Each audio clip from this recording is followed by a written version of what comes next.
Esteem and honor to the Most High Yah by way of Yahushua HaMashiach this day. Now, y'all in the room didn't hear this, right?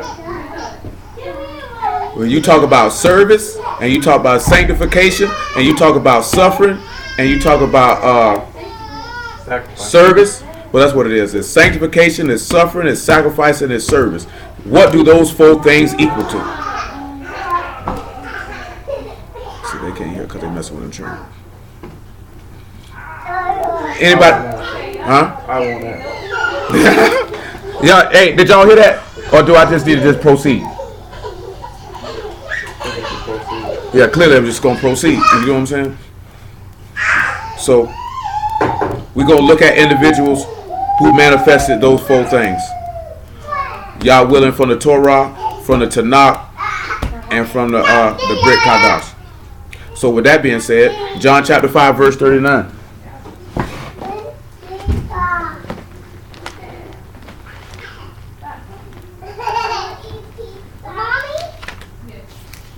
I was talking to my homeboy, man, and I just reiterated to him, and I told him this here, and I told y'all this before too. You know, the reason why people see like this here, right now, of course we know everything's Yah's will and everything go to how He wants, but things happen for a reason. You wonder why a lot of people fall off from Mashiach. They really fall off from Mashiach because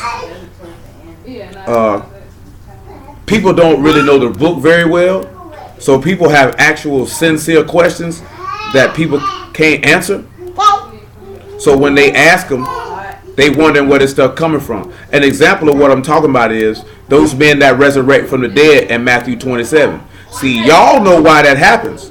So if somebody came to you and said, oh, where's this at in the Torah and the Tanakh, that wouldn't shake you. But there are very, very many people that don't know why that's written there. So because they don't know why that's written there, somebody can come and make them think that's false. And this is what caused people to toss it away, because they're not being instructed properly. Nevertheless, John 5:39. Search the scriptures, for in them you think you have eternal life, and they are they which testify of me. And you will not come to me that you might have life. I receive not honor from men, but I know you, that you have not the love of Elohim in you. I come in my Father's name, and you receive me not. If another shall come in his own name, him you will receive. How can you believe which receive honor one of another, and seek not the honor that come from Elohim only? So, I ask the question again. Stop all that yelling. Go sit down, son. Sit down, mama. Yes. Yeah, playtime is officially ended. It's officially ended. I don't think that's yours. So when you got service, you got sacrifice, you got sanctification, and you got suffering. These four things equal to one key thing, and that equals to salvation. And if you don't do all four of them, you will not be saved. You can't do one of them. You can't do 2.5. You have to do all four. When you do all four, you'll fulfill the whole book, and you'll actually show that you believe the whole book. See, this what this is going to lead to is what I got for on the morrow. When we go to talking about what's in Luke chapter 9 and Matthew 13 about sowing amongst them thorns. Leah, stop jumping over that and sit down somewhere. Y'all need to go sit down. Leah, go sit down. Elizabeth, go sit down. Sit down. One of the biggest things as a hindrance for the salvation of people's soul is they don't want to sacrifice, and they too concerned with the cares and the affairs of this life. And this man is all now. Of course, he was talking about a preacher, but I told y'all before: if you've been chosen to be a soldier, you do not entangle yourself with the cares and affairs of this life, because you can't serve two masters. If you worry about this life, then Yah's gonna suffer. Something's always gonna suffer. You can't do both. You have to choose one. Now, the first thing we're gonna look at is we're gonna look at somebody who sacrificed. Judges chapter 11.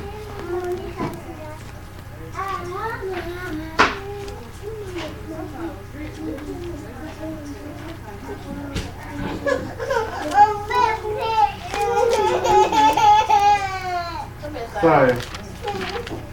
Let me get there. Maybe we can do something. Before we read Judges chapter 11, come over here to Judges chapter 5. Just something that's stated in here. Trying to see what that verse is at. Hold on. I got you, man. Judges 5. There we go. Judges 5 and 9. Judges 5 and 9 first. Shalom, brother. Hold on. Y'all need to get a hold of yourself. Your life ain't that bad. Judges 5 and 9 says, my heart is towards the governors of Yasharal. They offer themselves willingly among the people. Baruch ye Yahuwah. When we look at this word, it's nadav for offering yourselves willingly. It's to impel or to make willing or to volunteer or to offer free will offerings. To present spontaneously, to freely give or to offer themselves. And then notice that it says that his heart is towards them. You know, Yahuwah's heart is always going to be towards those who are willing to sacrifice. Now that word for governor in this verse is ka'ak. It is to cut out, to inscribe, to engrave, to portray or to govern, or to cut in, or to trace out, or to mark out, or one who decrees a lawgiver, or to be inscribed. So just keep that in mind. Now we'll come to Judges chapter 11.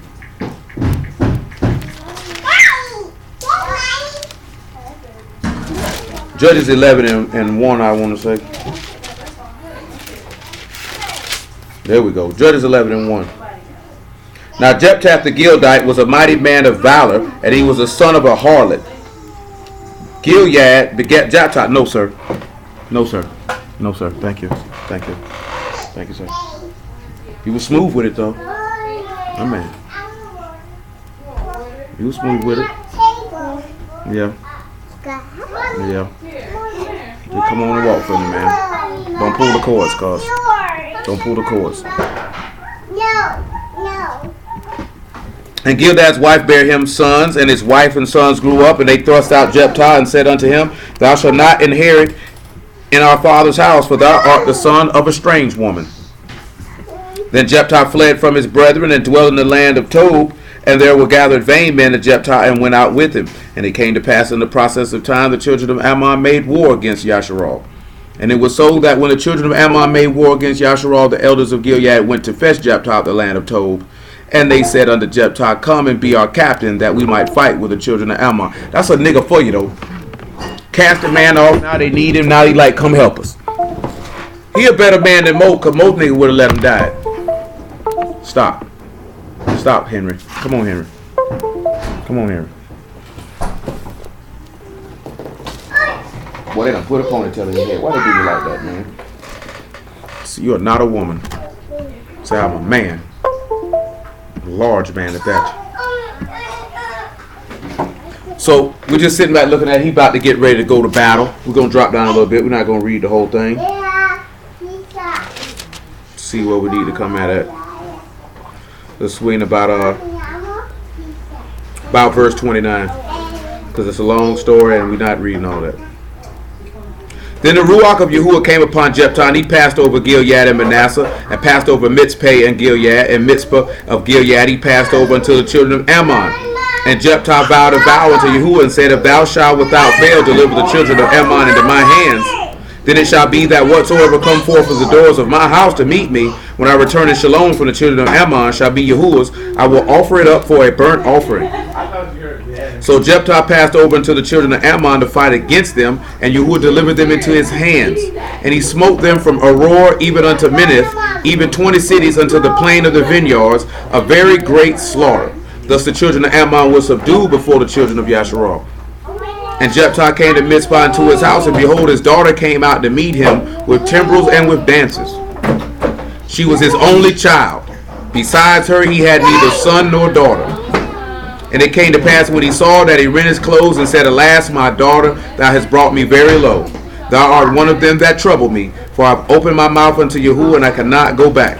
And she said unto him, my father, thou hast opened thy mouth unto Yahuwah. Do to me according to which proceed out of thy mouth.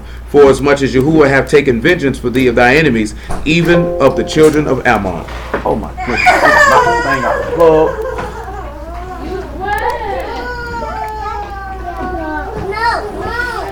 So when you look at this here, because of what Dang, this thing steady want to restart. Because of these things that Jephthah experienced of telling y'all that if he allowed him to fight with him to win this battle, this man sacrificed his only child. And through that sacrifice of that vow that he made unto Yahuwah, he was saved from because of the sacrifice that he made. Let's look at somebody else who made a sacrifice. Let's look at 1 Samuel chapter 1.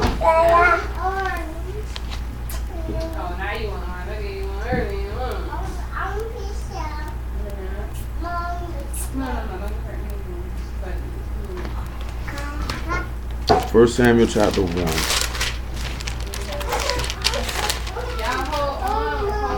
First Samuel chapter 1.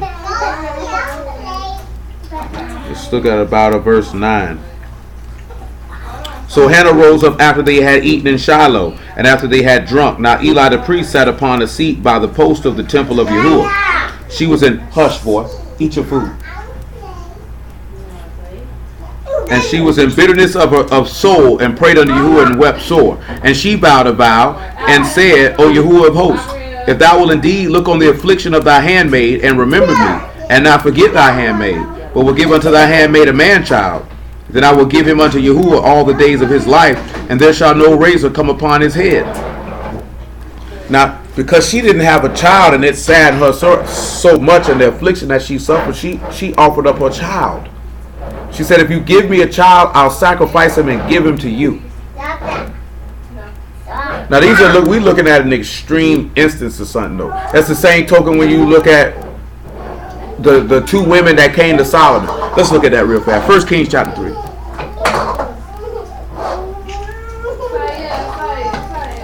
Hey man, eat your food.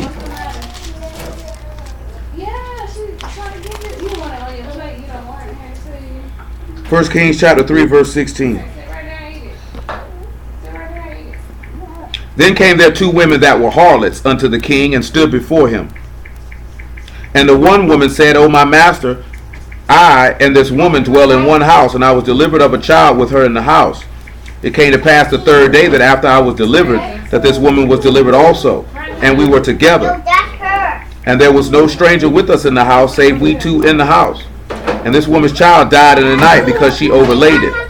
And she arose at midnight, and took my son from beside me, while thy handmaid slept, and laid it in her bosom, and laid her dead child in my bosom. I don't have a chair. You want to sit at this table?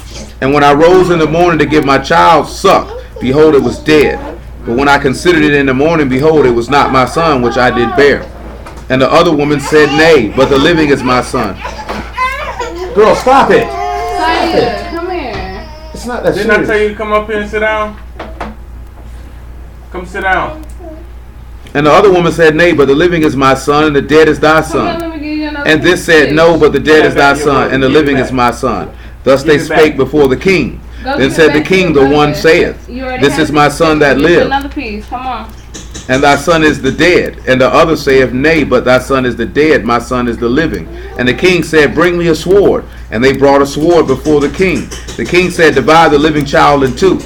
Get half to the one, and half to the other. Then spake the woman whose the living child was unto the king, for her bowels yearned upon her son. She said, O my master, give her the living child, and in no wise slay it. But the other said, Let it be neither mine nor thine, but divided. That's a dirty nigga right there, boy. You better not start. Then the king answered and said, Give her the living child, and in no wise slay it. She is the mother thereof. And all Yasharal heard of the judgment which the king had judged, and they feared the king, for they saw that the wisdom of Elohim was in him to do judgment. Now, I'm going to ask y'all a question. What y'all think? Clearly you see the sacrifice that the mother of the child was willing to do. She was willing to give up her son so that he may live. But who can see the underlying thing of what we're being told in this story right here? Can anybody see anything going along? Can anybody see anything along with that?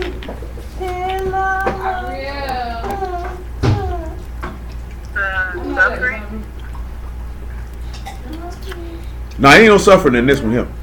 Other than she just was sad to watch her son die. You got any idea what they're talking about, man? Anybody got any idea what this could be talking about? What do you actually see going on, right? You got two harlots, right? One harlot was willing to give her son to the other harlot, right? But what's the difference between the one harlot and the other, though? You looking at it like Yahushua, we was a harlot, he died for us, and the Gentiles harlot because they bastard. You can see it in that fashion. What did you see what that woman said though? She said, "Don't let it be mine or yours. Cut him up." But it said that this woman's heart yearned for the child and said not to kill it, but give it to you. Now let's look at something, right? Before we hey man, hey.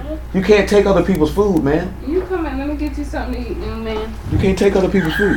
Ezekiel chapter 16. Hold it, 1 Kings chapter 3.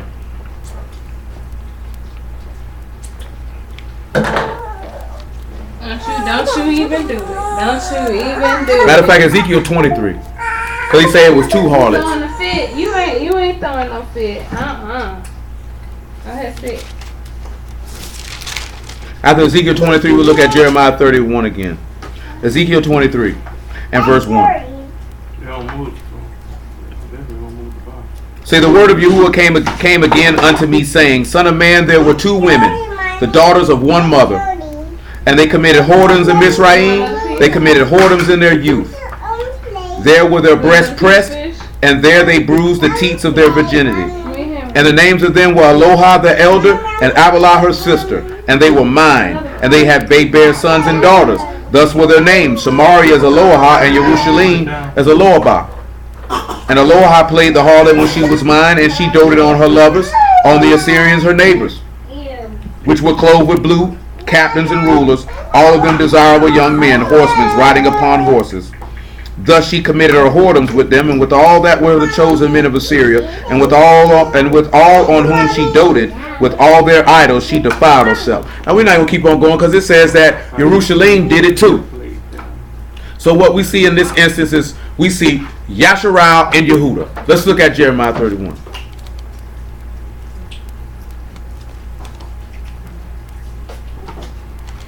It's time for all y'all to go to sleep.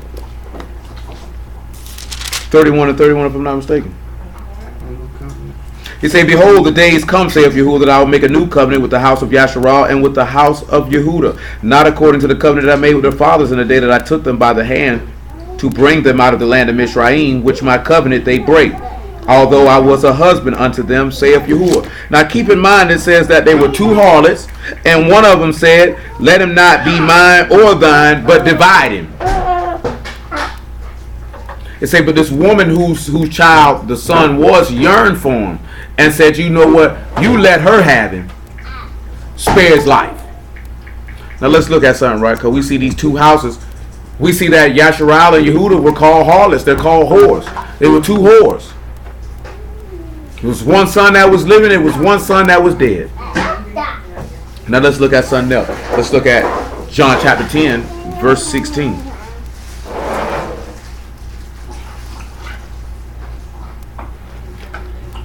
Oh boy. John 10 and 14 actually. Are you eating pizza, Lizzie? Oh, you did have pizza. You like pizza?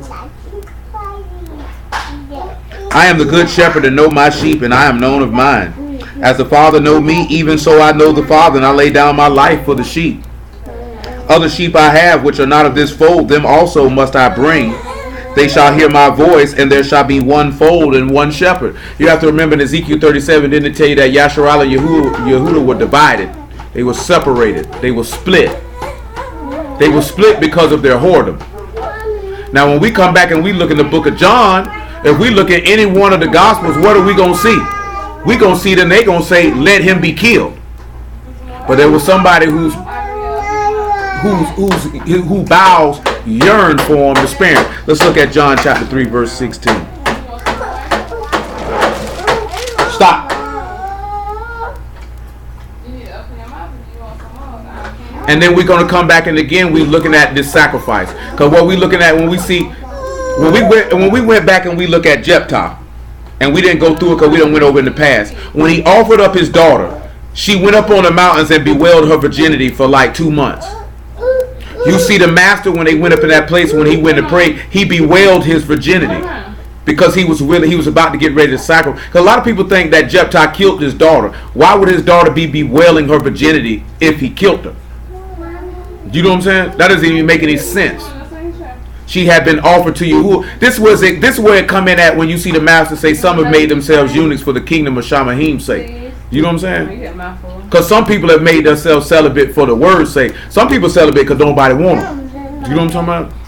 Some people have made a conscious decision to say that. I seen dudes mocking Paul, talking about what type of man Paul is. Talking about is it good? It's good not to touch a woman. He just was echoing what the master said, which is basically, truth be told, echoing those 3 set apart children in Daniel, because they were considered to be eunuchs. They had done made themselves celibate. It tells you that. You know what I'm saying? They had offered themselves. That's why he said those who willingly offer themselves. And then you see inscribe is one of the words meant besides a governor. Why would you be a governor? Because when you turn around and look at it, he say in Jeremiah 30, the governors will be of themselves. And in Matthew 19, he said everyone who had forsaken everything that they had, he would cause them to sit upon thrones and reign with him. Because you would make this sacrifice. See, there's a lot of things in this world that nobody don't want to make no sacrifice for. This man say, gather my Kadeshim, which have made a covenant with me by sacrifice. The book tells you about sacrificing the praise of your lips. The sacrifices of a broken and contrite heart this man won't despise. Therefore, if you are suffering and being afflicted for the word's sake, and you willing to make that sacrifice, he will not reject it. See, we can't turn around and be like, you love this man and then not be willing to make sacrifices, because there's some things that you may like to do or want to do that you're going to have to relinquish.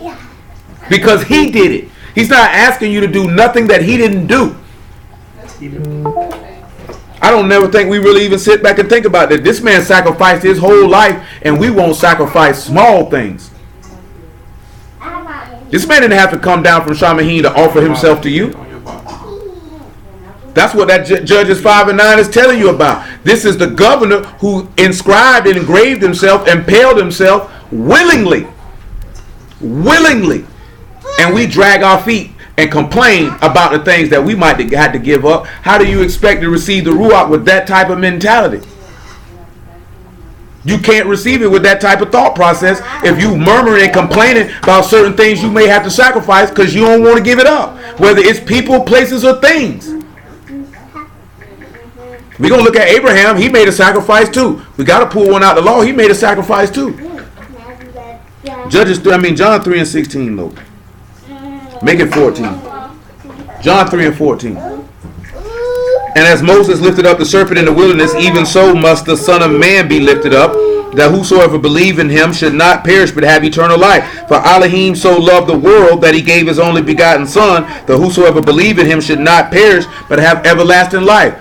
That woman loved her son so much she was willing to offer him up to somebody who wasn't worthy of him. Let's see why. 1 Peter 3.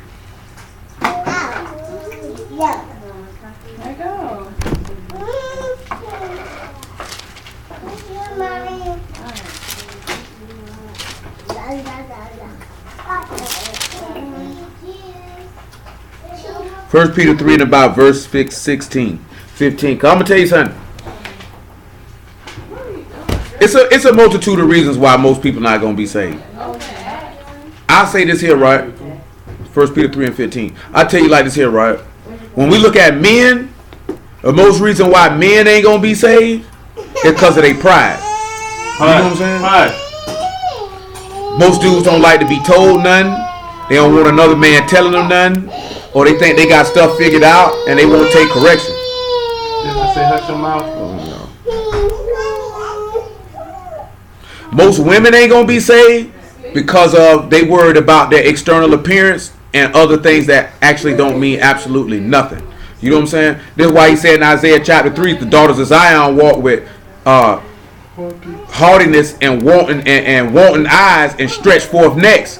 And it was their pride. And their pride, and when he went through it, their pride was based on their physical appearance.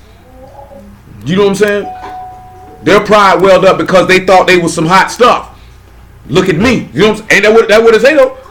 That's why he took all that stuff from him. Because that was the root of your pride. So he had to do something to remove that from you, or that was going to be your destruction. But when you bring that to people in these days and times, they think it's a burden. Why I can't do this? Why I can't do that? It's really to save you because you're not smart enough to know that this is a detriment to your soul.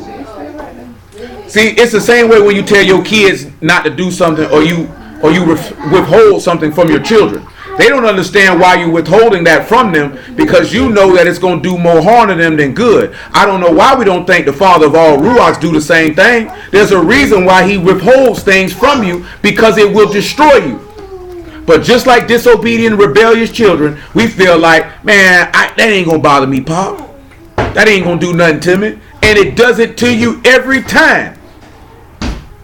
I done told y'all this before, man. The biggest mistake that everybody make is thinking a sinner won't bring them down. When you see Solomon was wiser than every person you ever met in your entire life, and he got taken down by sinners. I don't know why we think that we'll be the exception if the wisest man that ever lived got.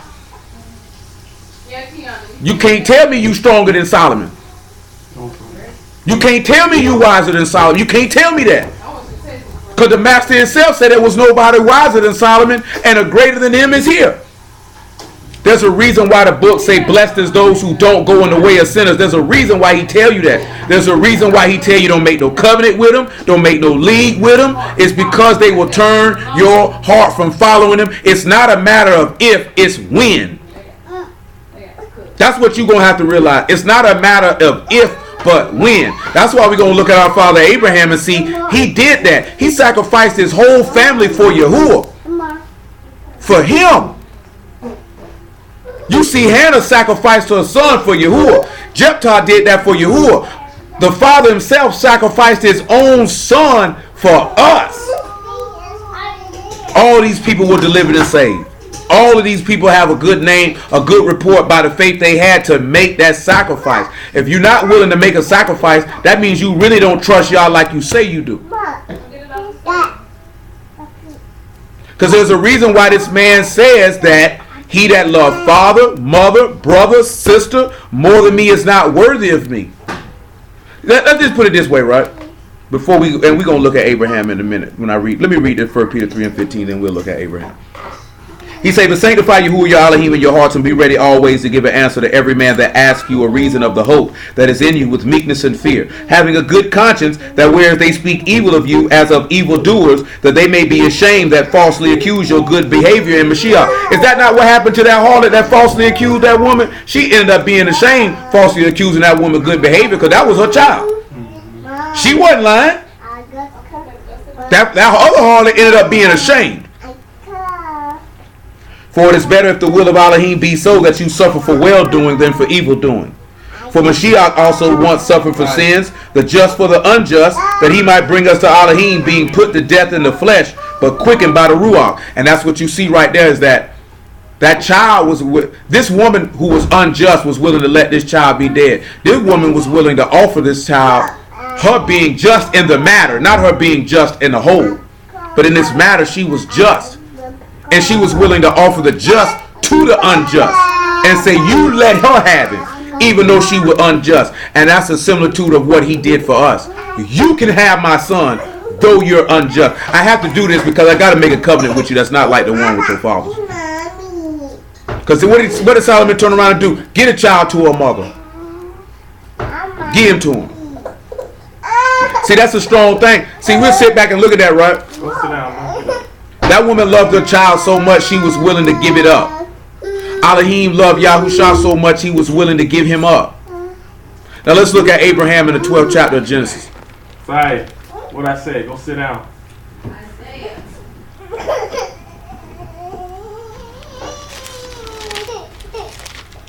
12 and 1.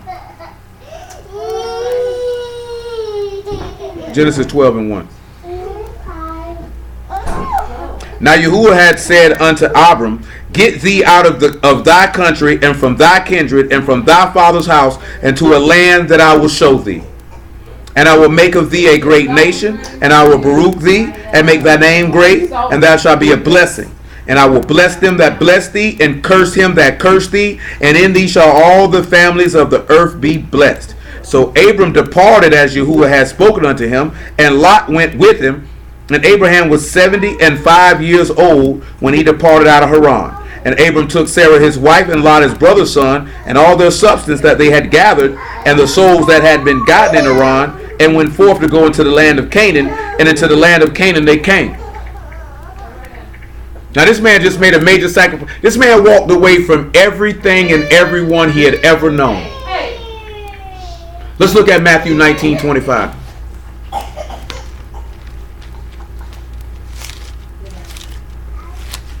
Now, I like to see. I've always wondered what a woman perspective is on that one. If your husband told you, hey, we got to leave everybody we know and everything we ever known, would you go with him? Do you know what I'm saying? And he say, Yah told her, the living Elohim told us we got to go. I don't believe most women in the world right now would follow behind that. I feel like most of them would say, I know everybody here. I'm not going where you going. You know what I'm saying? I'm not going. This the hallmark of where you see what type of mind Sarah had, or where she trusted the judgment of her husband and she followed him. They have no idea where they're going, what they're about to experience. See, I'm looking at the people that I see on a daily basis. I know most people like, I can't leave my mom. I'm not finna leave my daddy. All my friends here. Everything I know here, I can't leave that. And they would have missed out on the blessing because of it. Matthew 19.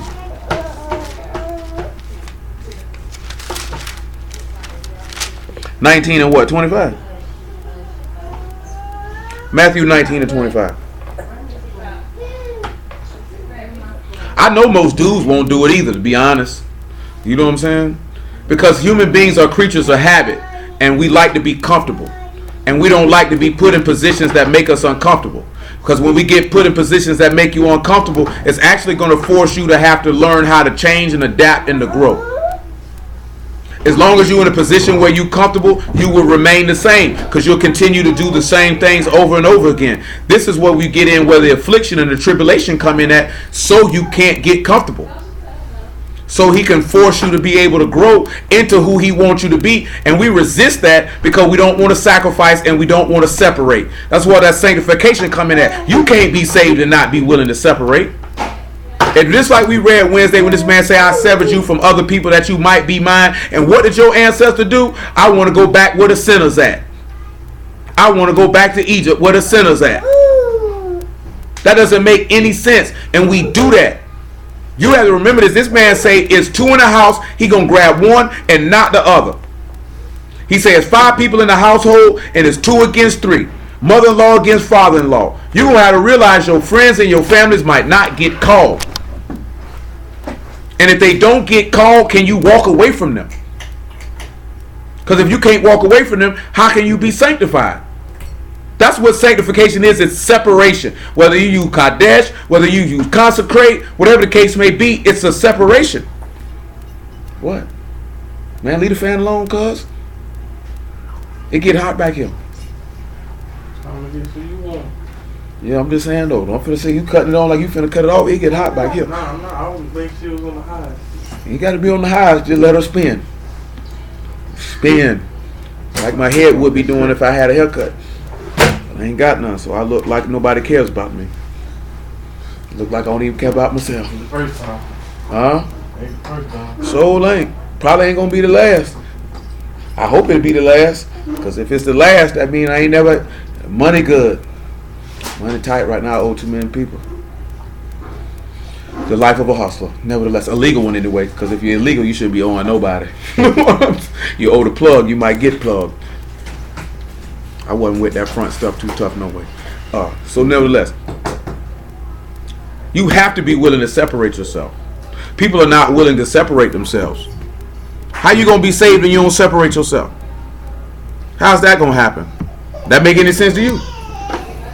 I'm dead serious now. When we look at Abraham was separated from his whole family. Like, I mean, we'll mention it and say it. I don't think we realize how serious that is. This man told him, leave everything and everyone you've ever known behind. When his disciples heard it, they were exceedingly amazed, saying, who then can be saved? But Yahushua beheld them and said unto them, with men this is impossible, but with Elohim all things are possible. Then answered Peter and said unto him, behold, we have forsaken all and followed thee. What shall we have therefore? Basically, he done told them we done sacrificed everything. That's what we've done. Yahushua said to them, truly I say unto you, that ye which have followed me in the regeneration where the Son of Man shall sit in the throne of his esteem, you shall also sit upon 12 thrones, judging the 12 tribes of Yasharal. And every one that have forsaken houses, or brethren, or sisters, or father, or mother, or wife, or children, or lands, for my name's sake, shall receive 100-fold and shall inherit everlasting life. This is what Lot. This is what Abraham just did. He forsook everything for the name of Yahuwah. It's a lot of people, man. Look at this. I told you before, right? It's not saying you can't talk to this person or deal with this person, but boy, you sure better be wise, boy, because a sinner will get you in a heartbeat. That book tell you better guard your heart, because the issues of life come up out of it. And if you think, I don't care who they are, at the end of the day, it boils down like this here, right? We say that verse where he say, who is my father, who is my mother? At the end of the day, your people might be your people naturally, but spiritually, they're not your family, though. In actuality, they're your enemy, though. In reality, when we talk about how Yahuwah looks at it, and you have to consider that. You have to be cognizant of that. Because they'll always feel like it's not a big deal. It's not a big deal if you do this or do that. And they'll have you pushing and towing lines that you ain't got no business pushing and towing.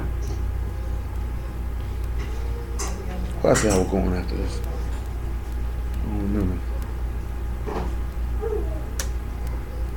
Nevertheless, let's swing around here to Titus chapter 2. I want to say verse 10.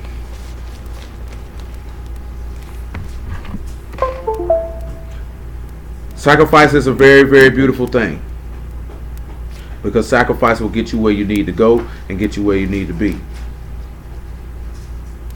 Titus. Yeah. Titus chapter 2 verse 10. Dang, I hate this junk, man.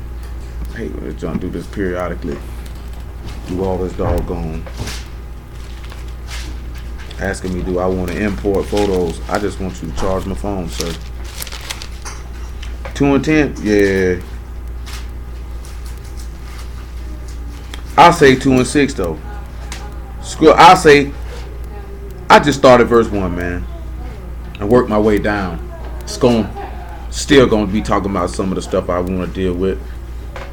See, when I was looking at, when we talk about sacrifice, I wasn't just talking about the sacrificing of your physical life like a Hamashiach did, because we know he offered his life.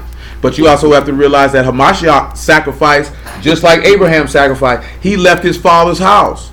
He left everything he knew to go do what Yah was sending him to go do. Not actually knowing the outcome. Knowing the outcome, but not knowing the outcome. I don't think that's why he can make that statement and you can go straight to hell when he say anybody who forsake this, he'll give him 100-fold, because he did it. He walked away from people. He walked away from things. This man walked away from his own father's house to go do his will. He could have said, nah, Pop, I'm staying here. Abraham could have looked at y'all, man, I don't know where you sending me to, cuz I ain't going over there. My daddy here. My friends are here. My house is here. It says, but speak thou the things which become sound doctrine. I told you before that Greek word for sound means things that are healthy. So when he's telling you to speak things of sound doctrine, you have to remember something, right?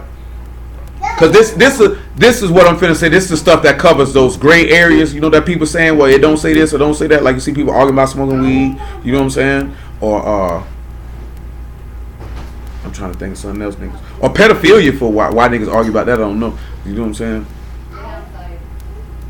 You know what niggas say it's not in the Bible. Oh, polygyny. You know what I'm saying? No, not polygyny. No, I'm saying that's something they argue about. Oh, they argue about that too. I don't understand how it don't apply. Yeah, but that's a whole nother matter. But then when I say gray areas, things that like we have in these, that's not mentioned. So then you have to look at how he say sound doctrine, something that's a healthy teaching. You know what I'm saying? So you have to look at, is this a healthy thing to teach your child? The number one thing how to determine anything that's not mentioned in the book is, your Elohim said, I am Kadesh, be ye Kadesh. That's all you got to look at it. Is this set apart behavior? Because James chapter 4 verse 10, if I'm not mistaken, tell you if you're a friend of the world, you're an enemy of Elohim. That's why you have to separate. You know what I'm saying? You can't be a friend of the world and be a friend of Elohim. You can't be both. Because you already know if you're a friend of Elohim, like Abraham was, is because he trusted Yahuwah and he followed him. If you're a friend of the world, that means you trust the world and you follow it. And you can't do both, because you can't serve two masters. You're going to love one and hate the other. You're going to have to pick one.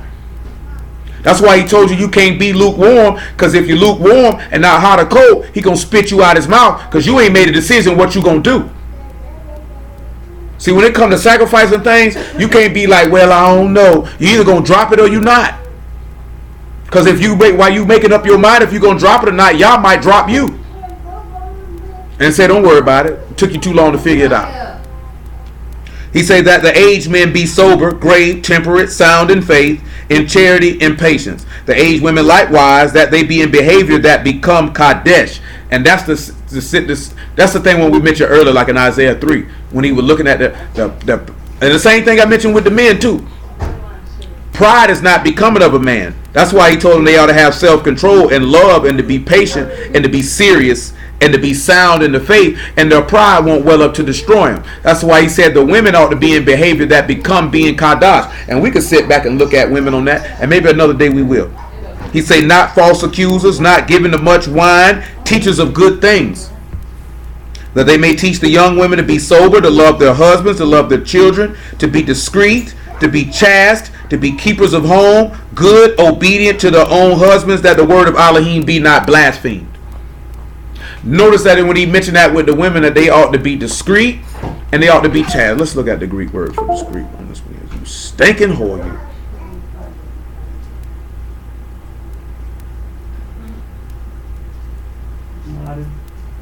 The discreet is boom boom boom boom boom. Saffron is a woman of a sound mind, sane in one's senses, curbing one's desires and impulses, self-control and temperate.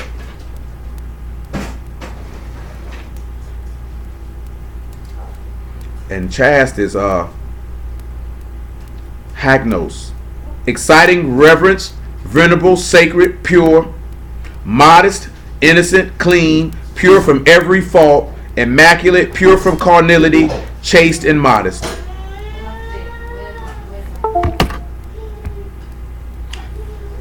Them strong things right there, ain't them? So when you sit back and look at it, it's a woman. This was the older women supposed to teach the women how to be able to control themselves and to be pure and to be clean and to be innocent. You don't never ever ever. And I told y'all this before, men or women, you don't want to give the enemies of y'all a chance to open their mouth about anything. Because them niggas be looking. Because I'm telling you, anybody that commits sin and has no problem committing sin is an enemy of your God. You got to know that. I don't care who they are to you. You think y'all gonna sit back and look at, oh, that's your best friend, that's your mama, your daddy, he gonna spare him because you love him, but they don't love him? You think he care about that? And if you cleave to him too strongly, he say the wicked walk hand in hand. He gonna look at you walking hand in hand with it. You agree with it, I'm gonna kill you too. We done seen book for that, ain't it? I'm gonna kill you too. You riding with it, you cool with it, you sign off on it. Remember what he told you. He said if you take pleasure in people who do these things, knowing the judgment of Elohim, he said you ought to die too.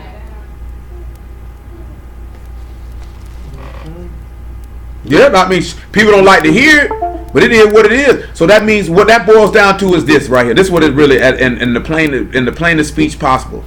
If you're dealing with people who outside the word, that means you could deal with them, but once you see stuff start veering off up to the standard that Yah upholds, you got to go.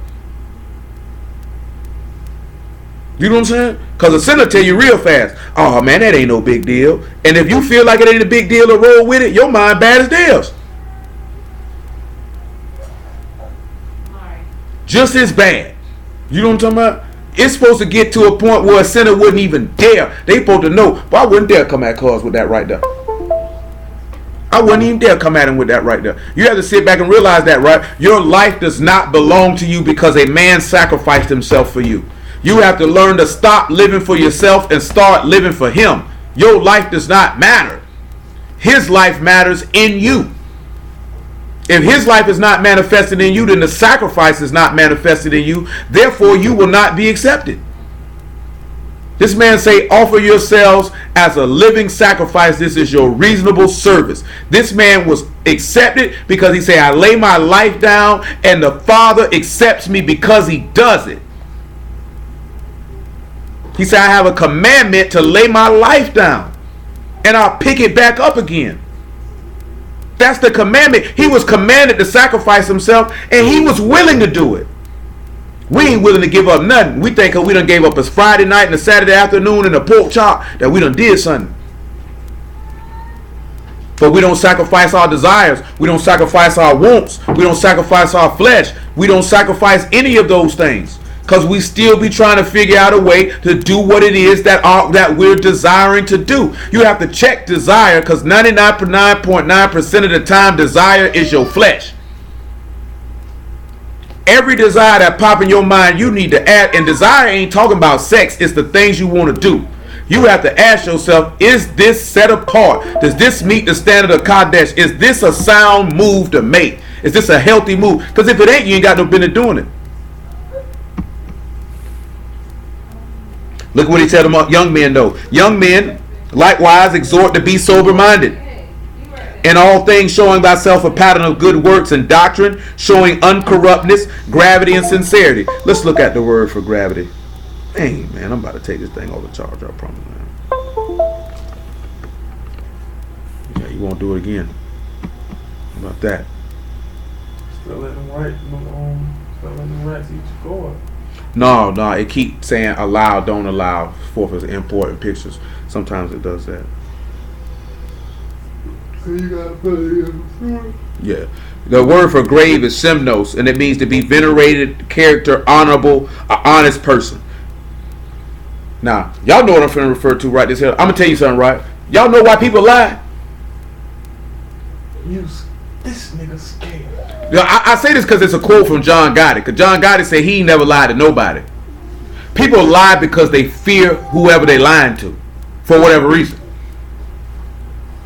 You know what I'm saying? Because if you lie to somebody, it's something you're scared of. You know what I'm saying? People lie to the police because they're scared to go to jail. You know what I'm saying? They don't want to go to jail to tell a bold-faced lie. You lied to your mama or your daddy because you didn't want that whooping that was coming. You know what I'm saying? Anybody that can shoot you a lie straight to your face, surely is not of Yah. Wouldn't you say? Because the book say it's impossible for him to lie. He say he's not a man that he should lie, nor the son of a man that he should repent. Why you think he say all liars ain't getting in? Huh? Nigga tell you a lie, that's the devil, but that's Satan's spawn. The father of it. So clearly you of your daddy. That's why he say the men got to be great, you got to be honest. You know, most people are not ready for honesty. That's one thing. See, now I knew this here. He tell you no lie. You know what I'm saying? I wasn't raised with him, but my pops ain't never shot me now. Like, he ain't never come up with no lame excuse, oh, why he ain't come holler at you or none of that there. You know what I'm saying? He just, hey, man. Hey, I ain't handle that. You know what I'm talking about? For real, though. He ain't never shoot me now. I know he done told one in his lifetime. You know what I'm talking about? Everybody done shot one. You know what I'm talking about? Ain't nobody ain't shoot no lie before. I done shot plenty in my time. You know what I'm talking about? Usually in some type of criminal enterprise. You know what I'm talking about? But when you come in this word, boy, telling lies, though, that ain't what's happening. Let's look at this word for gravity, though, and uncorruptness and sincerity. That's how this nigga put it. Oh, yeah, niggas love to lie. Niggas lie in their lifestyle every day. When you look at uncorruptness, that word is adaphore. It's an incorruptible, it's integrity. A man of integrity. And then gravity is that same word again.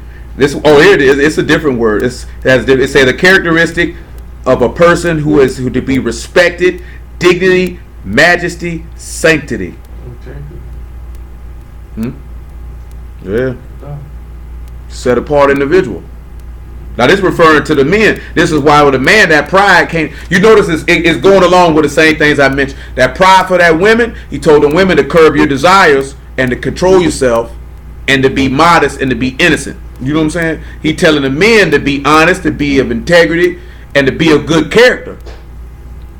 And both of these things are places where pride can't exist. Now I'm just speaking that from life experience. That I notice a lot of women's pride just comes from their outward appearance. You know what I'm saying? Plus, we live in a society that puts so much emphasis on a woman's outward appearance. And what they feel like they know.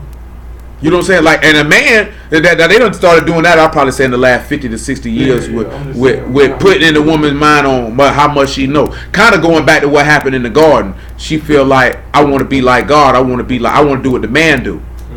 I want to be able to do what he do. You know what I'm saying? Man's pride is pretty much evident of looking at Cain.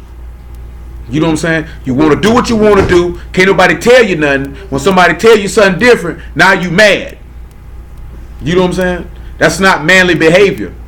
A man can take it straightening. It ain't a big deal to take no straightening. You know what I'm saying? You're going to have to take it eventually.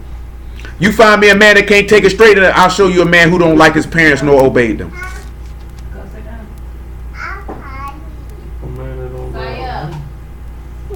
Yeah. Now, the word for sincerity is a farthesa, and it's incorruption. It's purity. Continuing on. It says, sound speech that cannot be condemned. Now, let me get this word up for sound speech. That word for sound is hugeus, and it's to make one whole, to restore him to health, teaching which does not deviate from the truth. So we talking about a teaching that doesn't deviate from the faith. So when you look at sound speech, this is why Paul say let your speech be seasoned with salt and things of this nature, because people say things that deviate from the faith.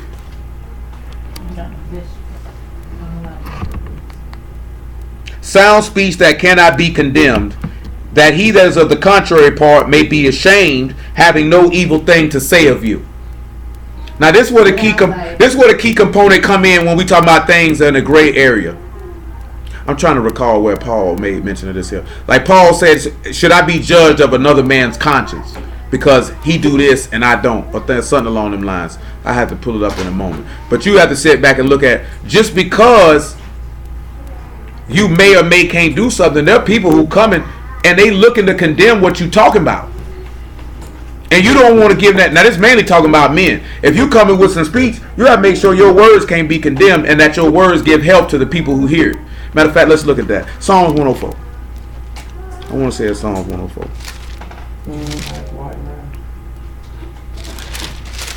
You like white rice? White rice make your heart sing, don't it? It ain't Psalm 104. What did it say? I'll pass on white rice. White rice is not a friend of mine.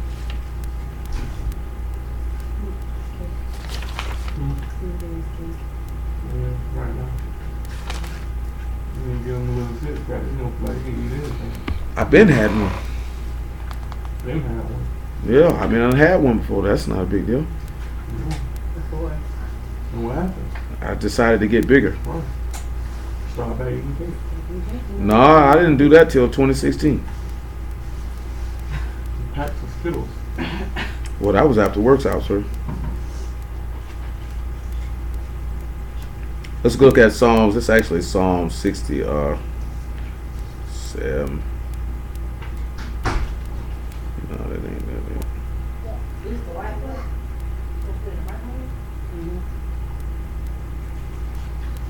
Let's go to Psalm 60, I suppose. Get me old brew out of there.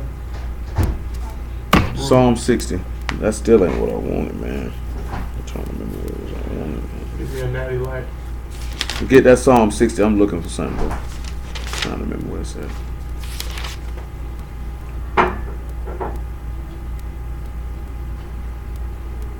Not like Uncle Bird.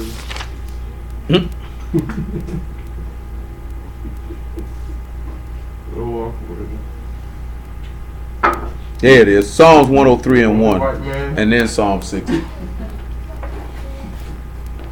Now, when we talk about the sacrificing, and all these sacrifices pointing to the death of Mashiach, and then him being put to death in the flesh and quickened by the Ruach, then it comes with healing. Psalms 103 and 1. Baruch Yahuwah, O my soul, and all that is within me, bless his Kadesh name. Baruch Yahuwah, O my soul, forget not all his benefits.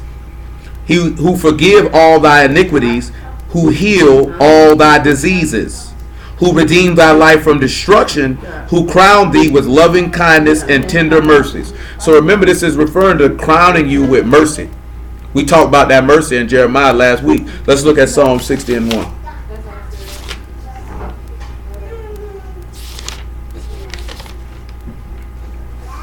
Sorry, lay down. Psalm 60 and 1. Let me pull up something.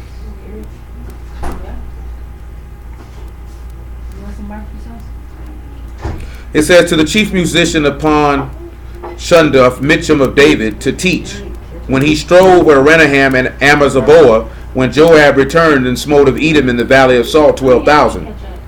O Elohim, thou hast cast us off, thou hast scattered us, thou hast been displeased. O turn thyself to us again. Thou hast made the earth to tremble, thou hast broken it, healed the breaches thereof, for it shake. Thou hast showed thy people hard things, thou hast made us to drink the wine of astonishment. Thou hast given a banner to them that fear thee, that it may be displayed because of the truth. Selah. Let's look at what he means first when he say he showed the people hard things.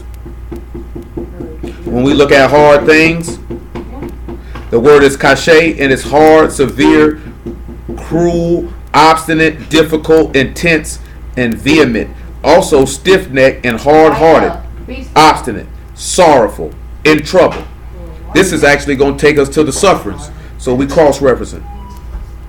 But let's look at this word for breaches. The word is shaver. It's a breaking, it's a fracturing, a crushing, a breach, a breaking or interpretation of quarries or affliction. So what do you think he means when he say he's healed the breaches, if it's referring to something that's been afflicted? Also considering that he said he made the earth to tremble and that he had broken it, and that to heal the breaches because it shakes, and you have showed the people some severe, cruel things, and you've made them drink the wine of astonishment. Knowing that he said he's healed you from your diseases.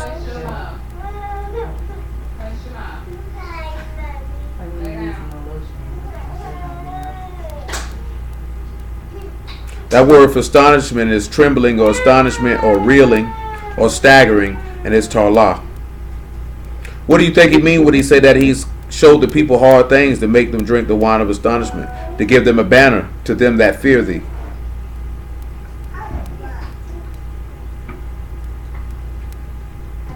The word for banner here is nas. It's something lifted up. It's a standard. It's a signal pole, a rallying point, a signal, an ensign, a sail, so to speak.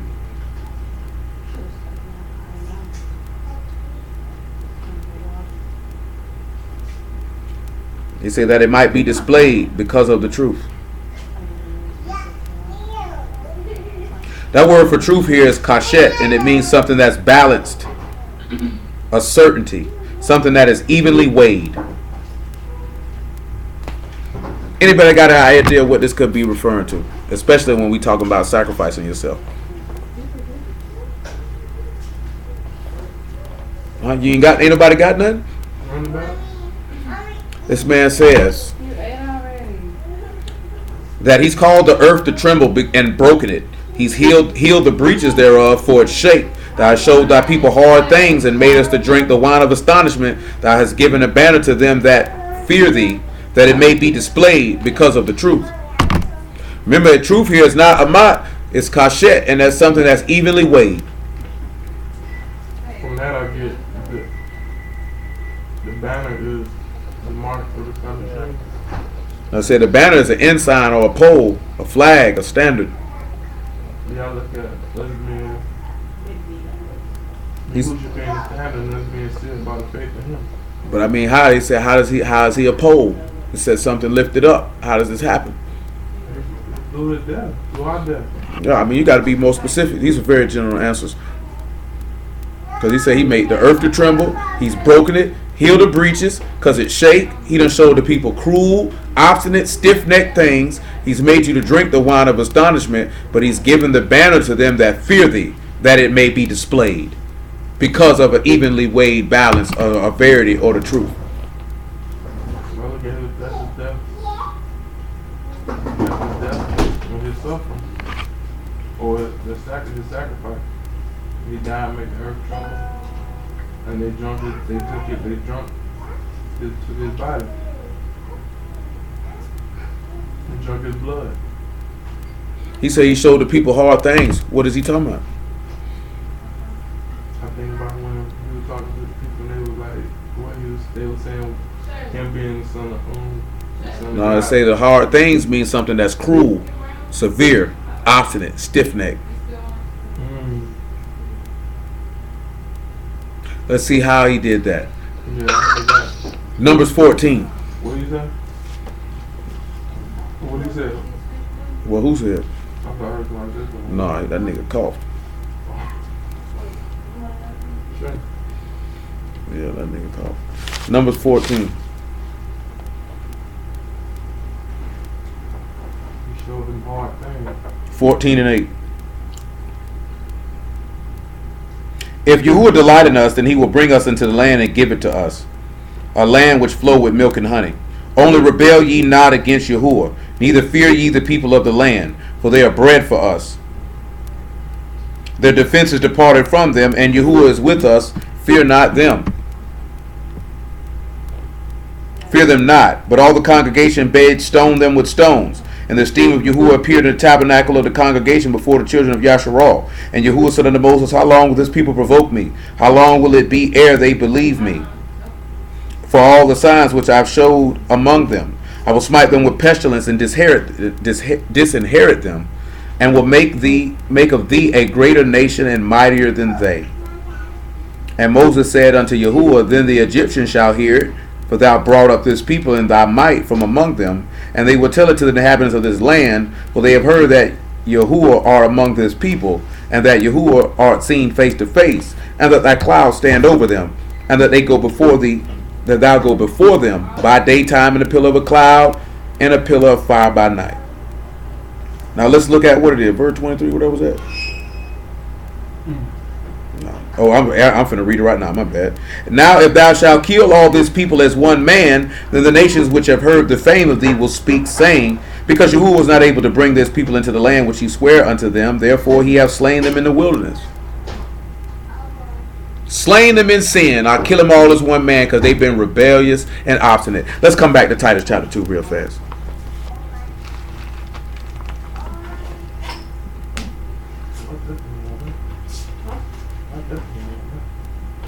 Not prolonging, but showing all good fidelity, that they may adorn the doctrine of Elohim our Savior in all things. Now, one thing I missed right is here, right? A woman has to be able to curb her desires and to control herself and to do those things that are sound, because if she doesn't, then the word of Elohim becomes blasphemed. Becomes blasphemed through the behavior that they choose to exhibit. We have to always remember that this man's word can be blasphemed when we don't exhibit what we ought to be exhibiting through service, through sanctification, through suffering, and through sacrifice. Now we cross-referencing suffering and sacrifice at the same time. And then that's going to lead to us looking at the service of Elohim, which leads us to be sanctified. See, the sacrifice is what caused Abraham to be sanctified, because he told him to leave from amongst his people. The sacrifice is what caused Jephthah's daughter to be sanctified. Hannah offering up Samuel is what caused him to be sanctified. And Yah was with Samuel and saved him all his days. Yah was with Abraham and saved him all his days. When Abraham went up against the kings of Sodom and Gomorrah, who brought him up out of that? Yah brought him up out of that. Who brought Abraham and Lot up out of Sodom and Gomorrah? It was because of the sacrifices that they made. If you do these things, this man will save you. If you do not, he will not save you. That's why Peter them asked him, who can be saved then? Because that rich man wasn't willing to sacrifice. We didn't read all that. He wasn't willing to sacrifice. Yahushua was willing to sacrifice. That's why he could make the statement. He had already sacrificed, I should say. That's why he could make the statement that he made. If you are not willing to sacrifice, you will not be saved. That's bottom line. You will not be saved if you are not willing to sacrifice everything that you have.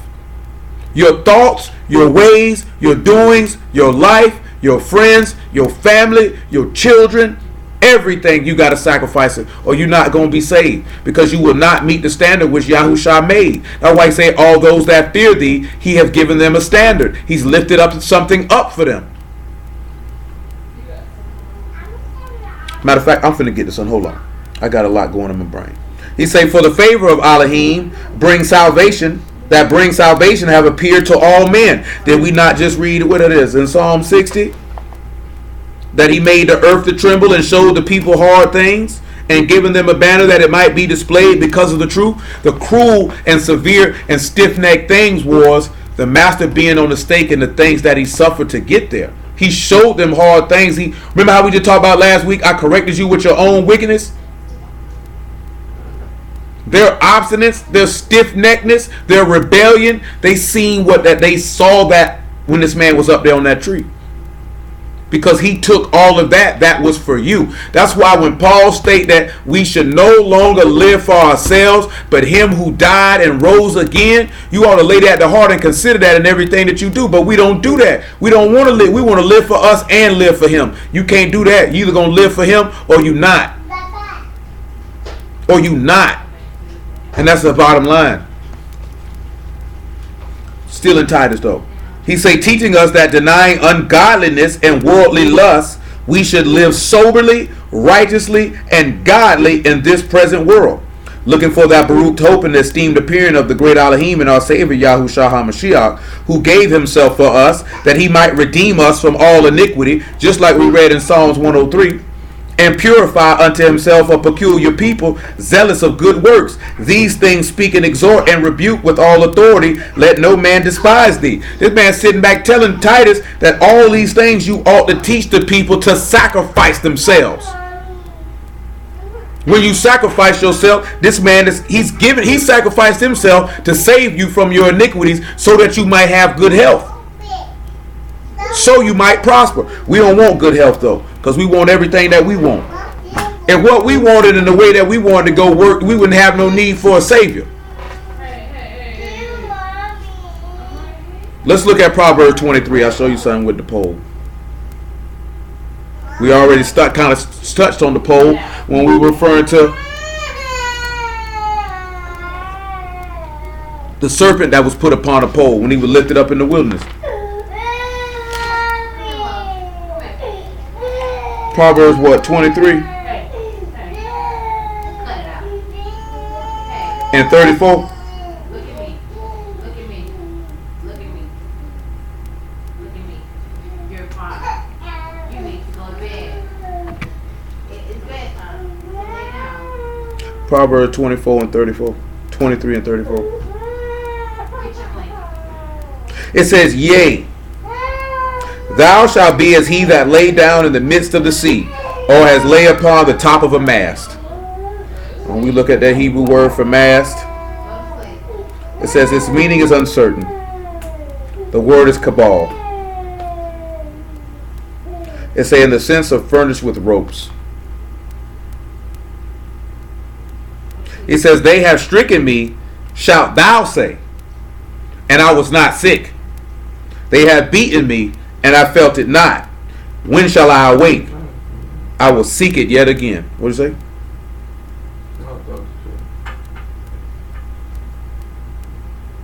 Now, when we look at this mast, there was something else on that too. Nope, that was it. It said he sat back and you say you have this banner. Now, he already mentioned this. Mashiach was lifted up on the stake.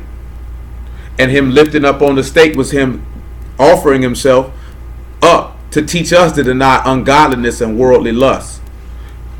We have to sit back and look at it. When you talk about worldly lust, that's desires of this present world. We can't sit back and look at greater is he that is in us than he that is in the world. How can we say the living Elohim is in us and we desire the things that people in the world desire? When the book tells you not to be envious of evil men, nor desire the things that they desire or the things that they have.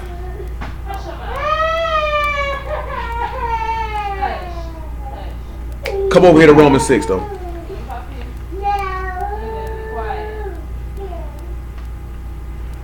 She said that very clearly, as if she was about 2 to 3 times her age.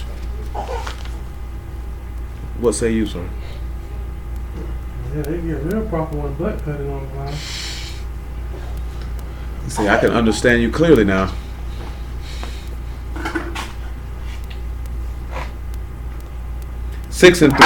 Romans 6 and 3. Yeah, we'll drop that bottom, huh?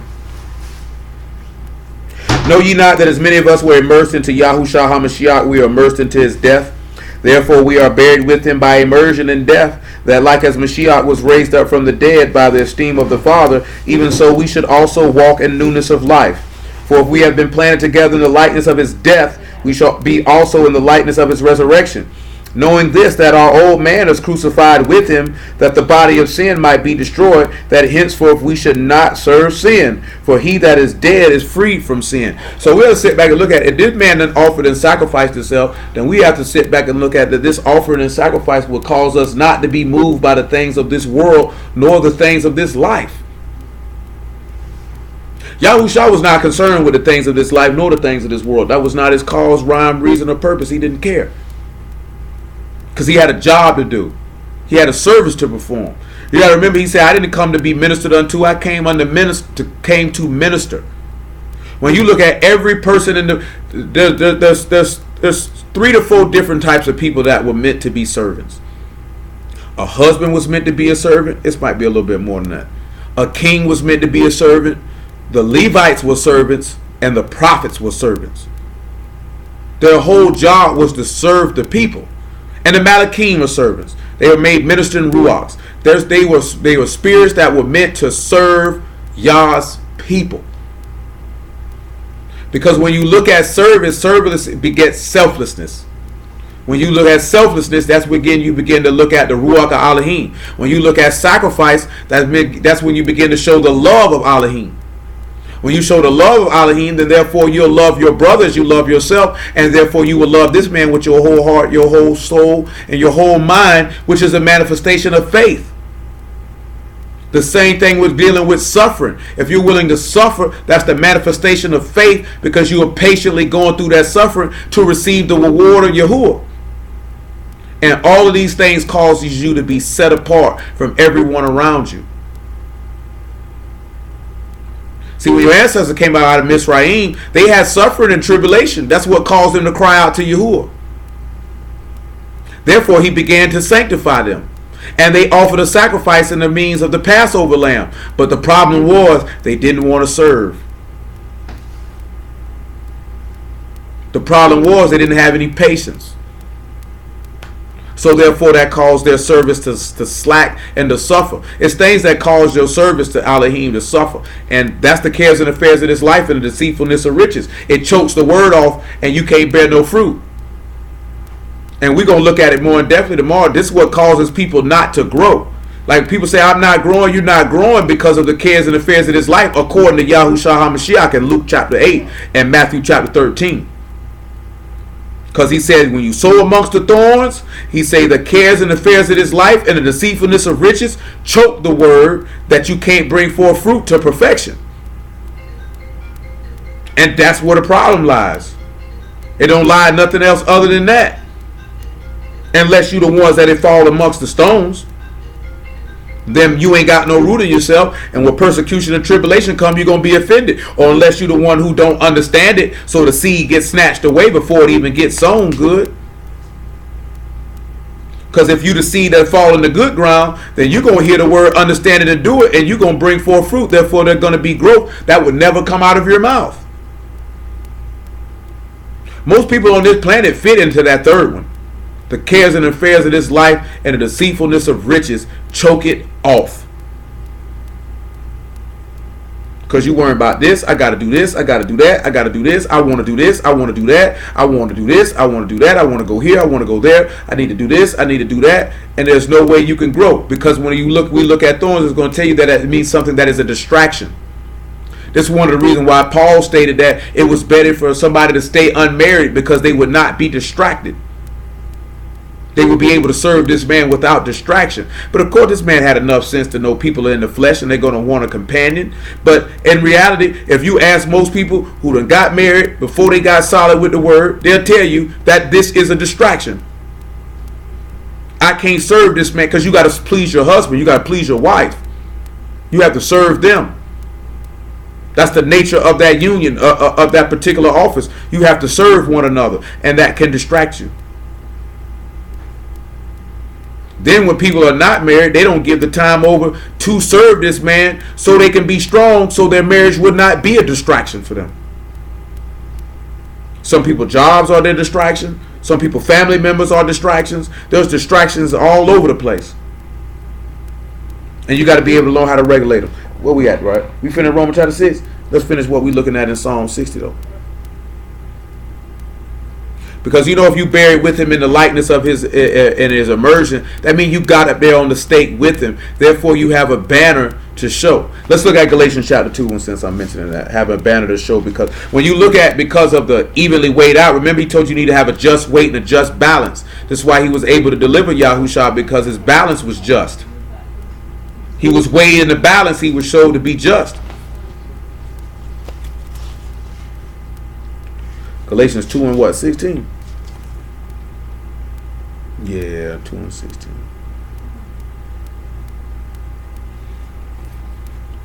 Really, and one fell swoop of everything you're looking at sacrifice, sufferings, and service all in one, and everything we looking at encapsulated in what the master did, because he suffered, he sacrificed, and that was because he was willing to serve.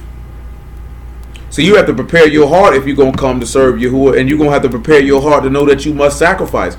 You may or may not get to do things that you want to do if you're going to live for him who died for you and rose again. Because we say it, but will we actually manifest that in action and live it? 2 and 16 Galatians, right? Knowing that a man is not justified by the works of the Torah, but by faith of Yahushua HaMashiach, even we have believed in Yahushua HaMashiach, that we might be justified by the faith of Mashiach, and not by the works of the Torah. For the works of the Torah shall no flesh be justified. But if while we seek to be justified by Mashiach, we ourselves are also found sinners, is therefore Mashiach the minister of sin, Elohim forbid. For if I build again the things which I destroyed, I make myself a transgressor. See, that goes back to the same token what you looking at with Lot's wife. She was looking back. We ain't got no business going back, rebuilding, or doing anything that would destroy it if you done destroyed the body of sin and live with Mashiach. What are you going back to pick up anything that you was doing before that? He said, knowing that what is before, I forget the things that are behind and push to the mark of the high calling of Yahushua. That's what we have to remember. You saying you willing to make that sacrifice.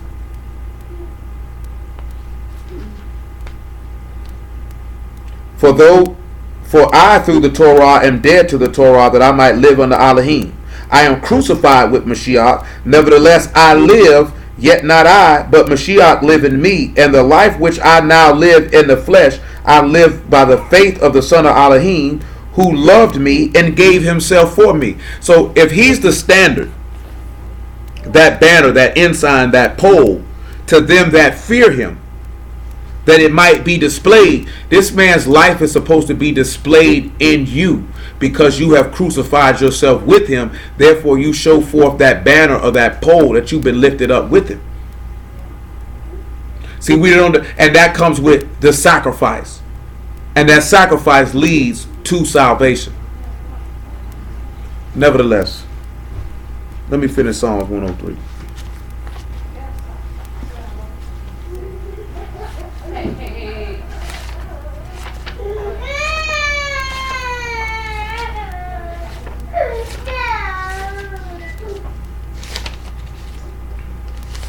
So when we looked at what was in Psalms 103,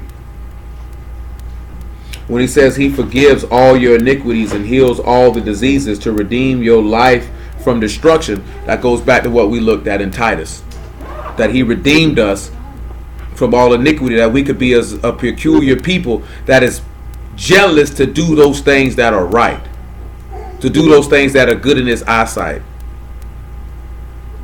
Let's look at something. Revelation 14 and 12.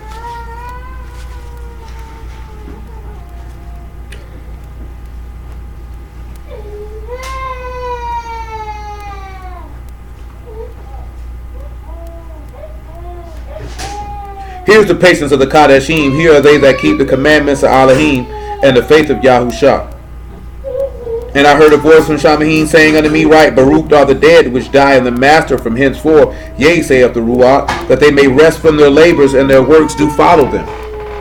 Now, you know, he told you that those who are part of the first resurrection, the second death doesn't have any power. Why does the second death don't have any power? Because they willingly offer themselves. They inscribed and engraved that word on their hearts, and they made themselves a free will offering so that you could reign with him. Let's look at that. Romans 8 and 17.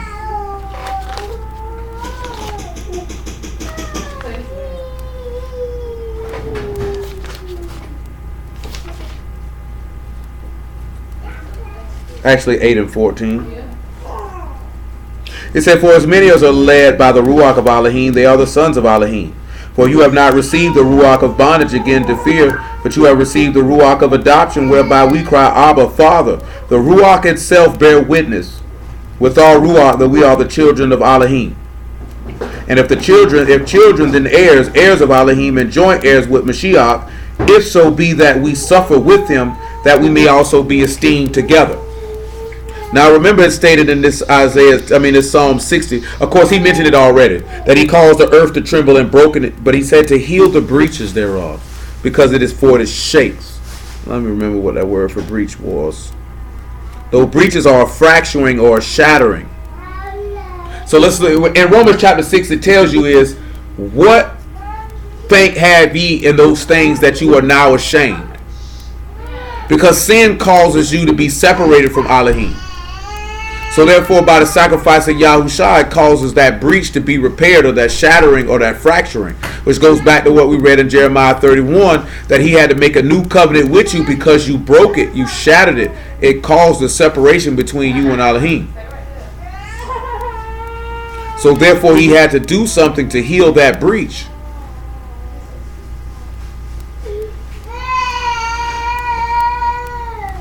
Dang, I forget where I said I was going to go. Let's look at something in Genesis 25, and let's just talk about service.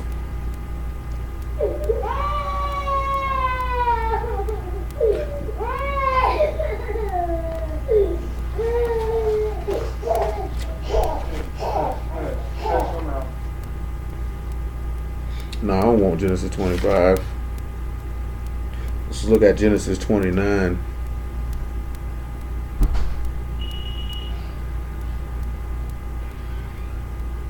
Genesis 29 and about verse 11.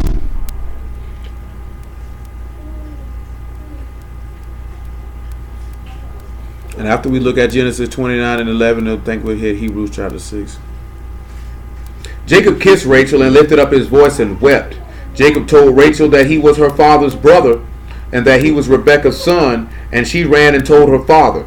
And it came to pass, when Laban heard the tidings of Jacob his sister's son, that he ran to meet him and embraced him and kissed him and brought him to his house. And he told Laban all these things. Laban said to him, surely thou art my bone and my flesh.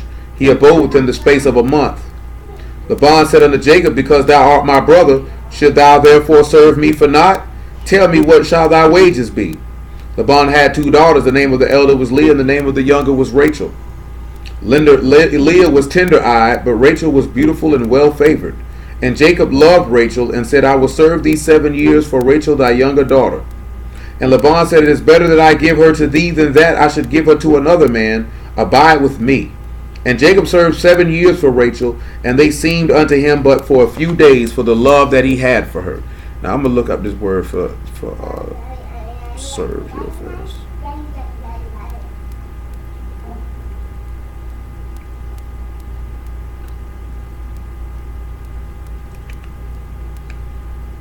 The word for serve is avad, and it's to work or to labor or to do work. To make oneself a servant. Now, you know, the book tell you that the elder shall serve the younger. Now, this man served because of the love that he had for this woman. The master said he did not come to be served, but he came to serve for the love that he had for this woman. Now, let's look at something in Hebrews chapter 6. All right.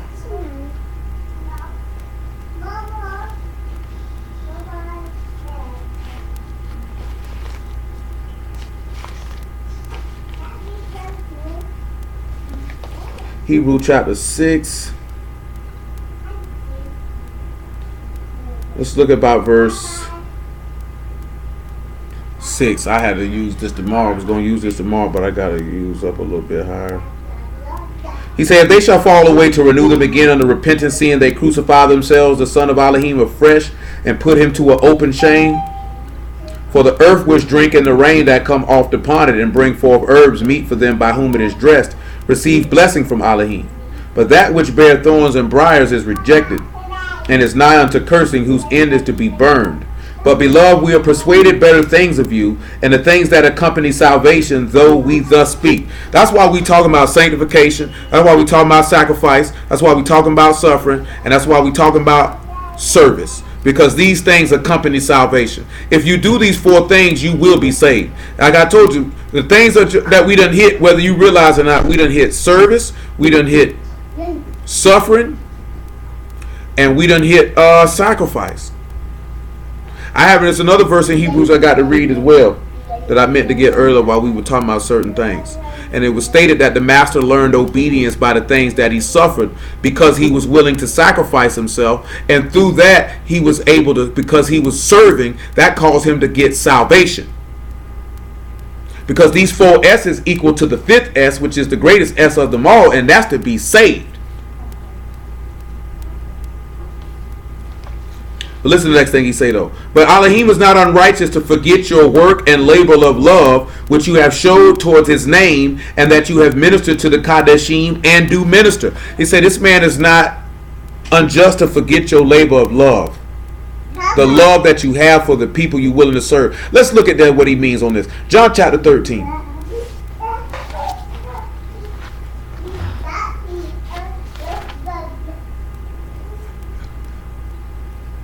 You know, and that's the thing we sit back and look at, is most people don't want to serve each other.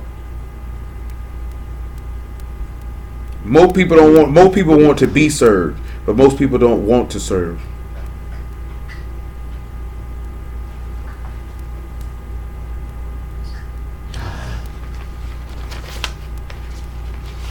But these are the attributes of Elohim, the things that'll get you saved. John chapter 13. Verse 9 or verse 7. Yahushua answered and said unto him, What I do thou know not now, but thou shalt know hereafter. Peter saith unto him, Thou shalt never wash my feet. Yahushua answered him, If I wash thee not, thou hast no part with me. Simon Peter saith unto him, Master, not my feet only, but also my hands and my head. Yahushua saith unto him, He that is washed need not to save wash his feet, but is clean every whit. And ye are clean, but not all. For he knew who should betray him. Therefore said he, You are not all clean. So after he had washed their feet and had taken his garments and was set down again, he said unto them, Know ye what I have done to you? Ye call me master and master, and you say, Well, for so I am. If I then, your master, Lord and master, have washed your feet, you also ought to wash one another's feet. For I have given you an example that you should do as I have done to you. Truly I say unto you, the servant is not greater than his master, neither is he that greater than he that sent him. If you know these things, Baruch are ye if you do them. What the master was teaching them was to serve each other. Because if you can serve, when we sit back and we look at it, say that Jacob loved Rachel so much that he was willing to serve her. He was willing to work for her. He was willing to do something that he wasn't going to get nothing in return.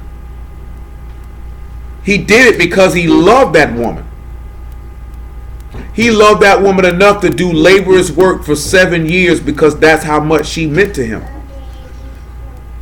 And Hamashiach came right behind that and served and was willing to lay his life down through his service because that's how much he loved you.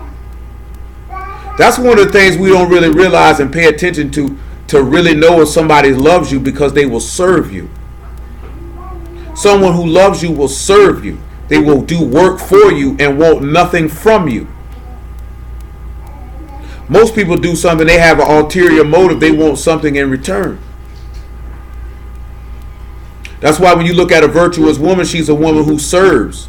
When we look at Amalek, he's a man who serves. And that's the type of person you ought to choose for a mate when we speak naturally and when we speak spiritually. Because you shouldn't be mad. You shouldn't choose no Allah Muhammad. They didn't serve. No Buddha, no Krishna. They didn't serve. They didn't offer themselves willingly. Yahushua HaMashiach came and served. Therefore, you should make him your mate and join yourself to him.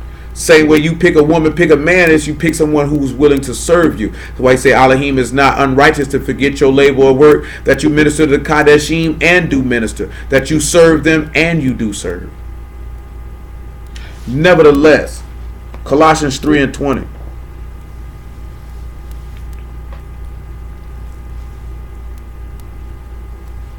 Colossians 3:20.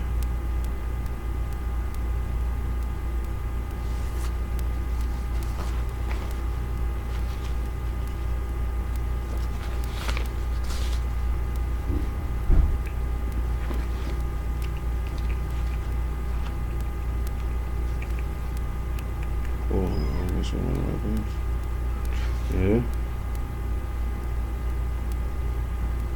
Listen what he tell you, right? Make it about 3:18. Say, wives, submit yourselves unto your own husbands as is fit in the master. Husbands, love your wives and be not bitter against them. Children, obey your parents in all things, for this is well pleasing unto the master. Fathers, provoke not your children to anger, lest they be discouraged. Servants, obey in all things your masters according to the flesh, not with eye service as men pleasers, but in singleness of heart, fearing Elohim. And whatsoever you do, do it heartily as to the master, knowing that of the master you shall receive the reward of inheritance, for you serve the master Mashiach. Now, he sit back and he look. When you sit back and you look at the husband loving your wives, and the wives submitting to your husbands, and the children obeying your parents, these are all the networks of people serving one another. Let's look at Galatians 5:10 though. And see, that's why I didn't park behind her. You never know if she's going to stay or she's going to go. You just don't know. You don't know, you know. I was trying to think of the movie. I couldn't remember. Galatians 5:10. He says, make it about 5 and 6. For in Yahushua HaMashiach neither circumcision avail anything, nor uncircumcision, but faith which work by love. Ye did run well, who did hinder you, that you should not obey the truth? This persuasion come not of him that called you. A little leaven leaven the whole lump. Have confidence in you through the master, that you will be none otherwise minded, but he that trouble you shall bear his judgment, whosoever he be. And our brethren, yet if I preach circumcision, why do I yet suffer persecution? Then is the offense of the stake ceased. I would they were even cut off which trouble you. For brethren, you have been called unto freedom. Only use not freedom for occasion to the flesh, but by love serve one another. And I take it right back to Jacob, because he loved Rachel, he was willing to serve Laban. Because Mashiach loved us, he was willing to serve Elohim and manifest that love towards us through his service. This is why when Jacob's time was fulfilled, he said, give me my wife. When Hamashiach's time is fulfilled, he's going to ask for his wife. You have to be willing to serve. Jacob was delivered from Laban and all his troubles because he served. He ended up leaving with more cattle and more wealth than he came to Laban with, because he served him. Because he loved Rachel enough to serve for her. That's a rare thing to find people who have a desire to perform service. It's a rare thing. It ain't many people willing to do that. It ain't many people willing to do that. And if you find people that are willing to serve you in whatever capacity, you might want to hold on to that.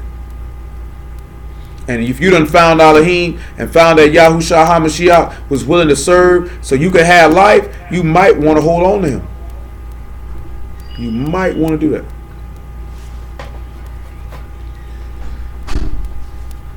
Hebrews chapter 5, verse 7, maybe about 5.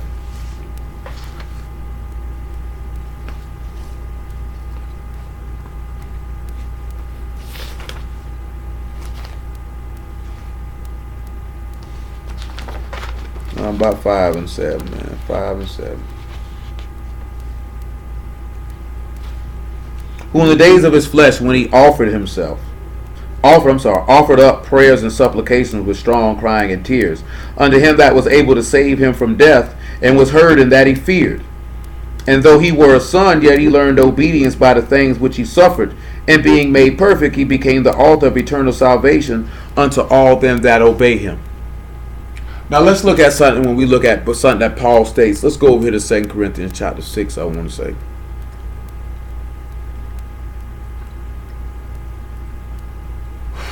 And let's look at something Paul states. Service will get your soul saved, but you may have to suffer. Because you remember Laban troubled Jacob, even though he served him. And Yah vindicated Jacob because of it. Jacob received salvation. He received deliverance from Laban for the service of which he performed. Yahushua received resurrection from the dead by reason of the service that he performed. It is a noble and honorable thing to serve. There's very few people that understand that concept. It's a lot of people who do it on a natural level, but not many people who do it on a spiritual level. And even rarer, someone who does it on both.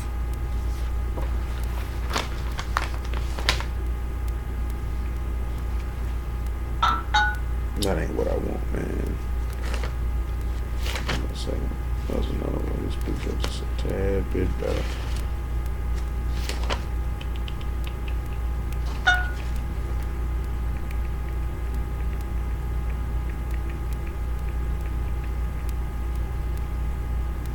Come over to 1 Corinthians chapter 4, verse 10 first. Oh, I'm trying to remember what it is. Thing that I desire. I still got to talk about that thing in Psalm 60. You don't want to leave us a couple of ends we need to tie off in there. 1 Corinthians 4 and 10 though.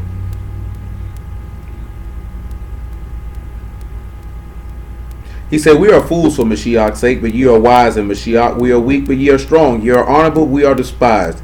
For even unto this present hour we both hunger and thirst and are naked and are buffeted and have no certain dwelling place. And labor, working with our own hands, being reviled, we bless. Being persecuted, we suffer it. Being defamed, we entreat. We are made as filth of the world and the offscouring of these things unto this day. Now we're going to look at something in that. Hold on. And we'll look at what your Savior did. Because he suffered all of these things. And they cross-reference the things that we were mentioning. Now it looks at it, he said we're going to look at being defamed.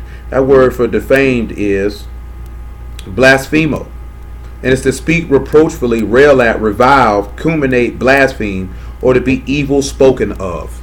So let's look at that in Matthew chapter 10. And this goes a part of the sufferings. If you're willing to suffer this. Some people are not willing to be evil spoken of for the word's sake. It bothers them. That's why he say when persecution or tribulation arise because of the word, by and by they are offended.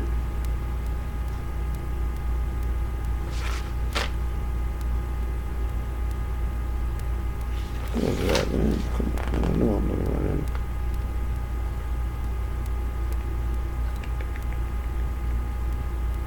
Matthew chapter 10, verse 20, I suppose.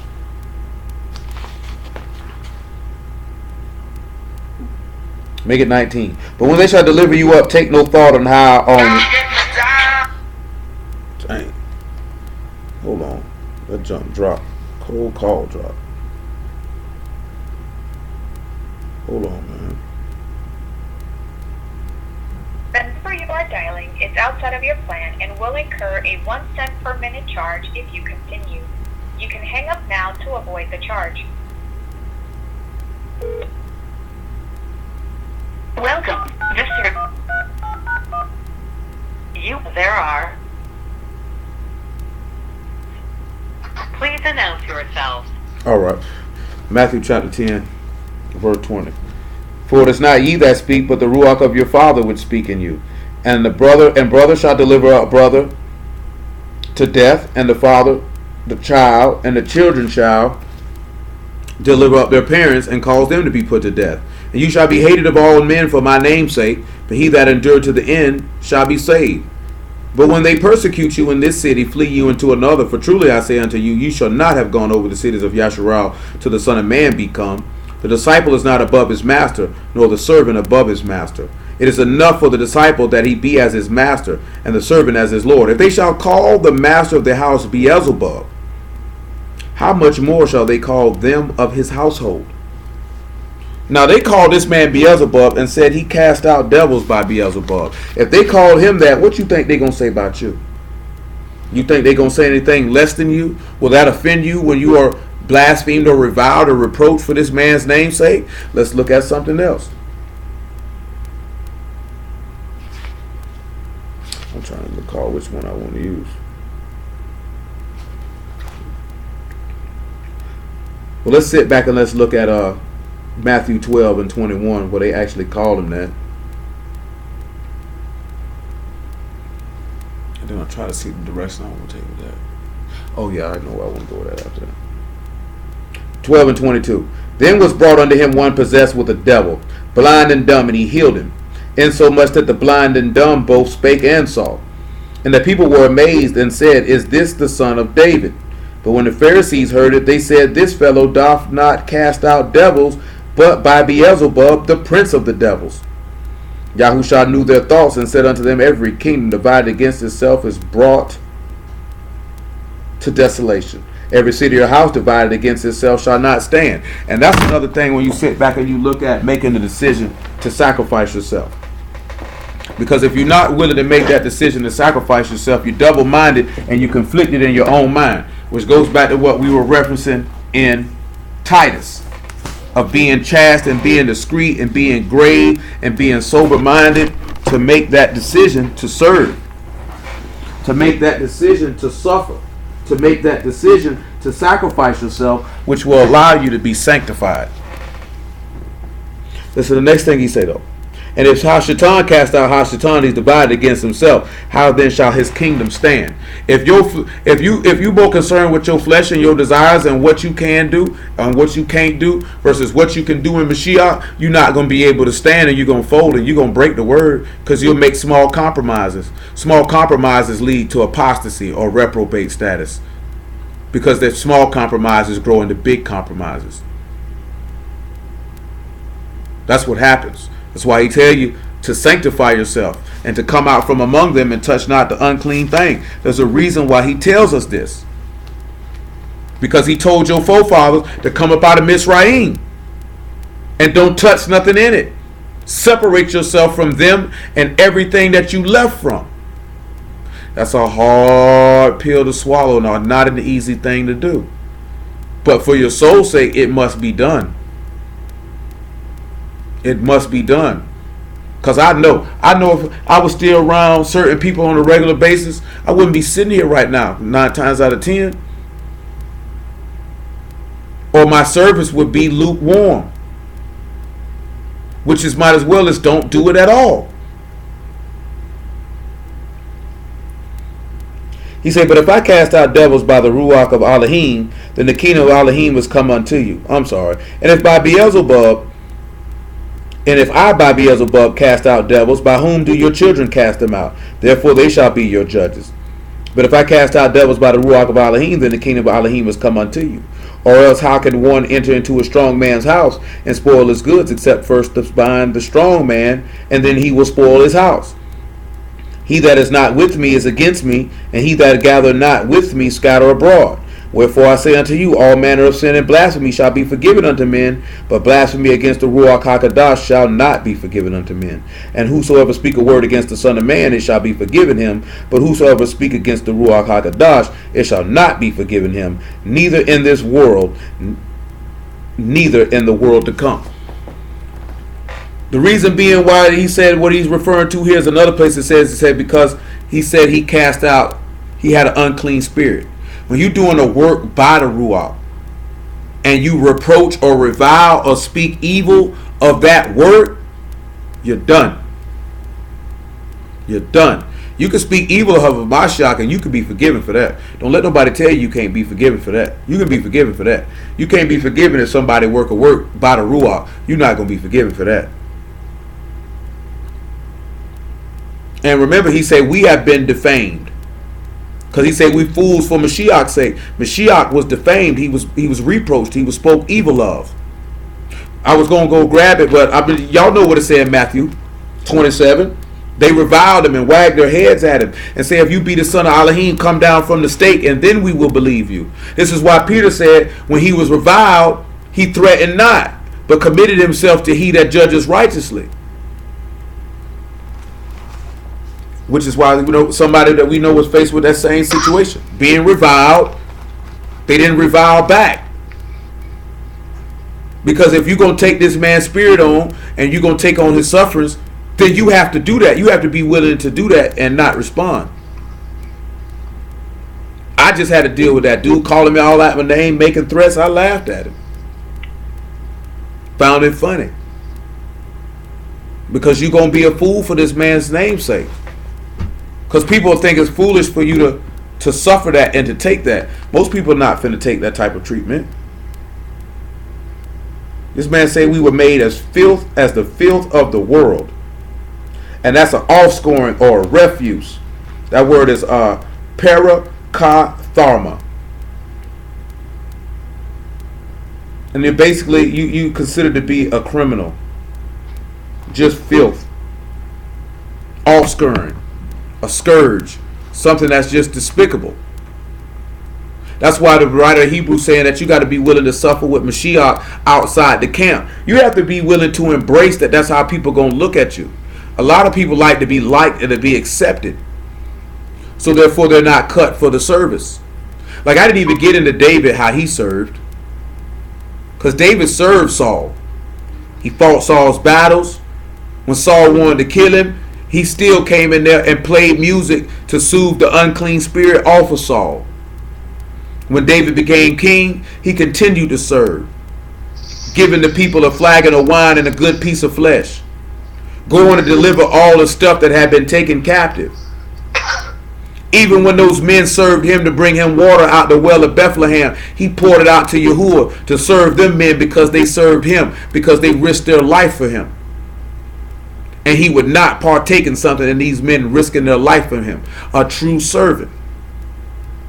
This is why David was delivered out of all his troubles, because he continually served Yahuwah and the people. This is the counsel that was given to Jeroboam, that if you serve the people, they will love you. People don't understand that when you serve, you will be loved, because people will see that you love them.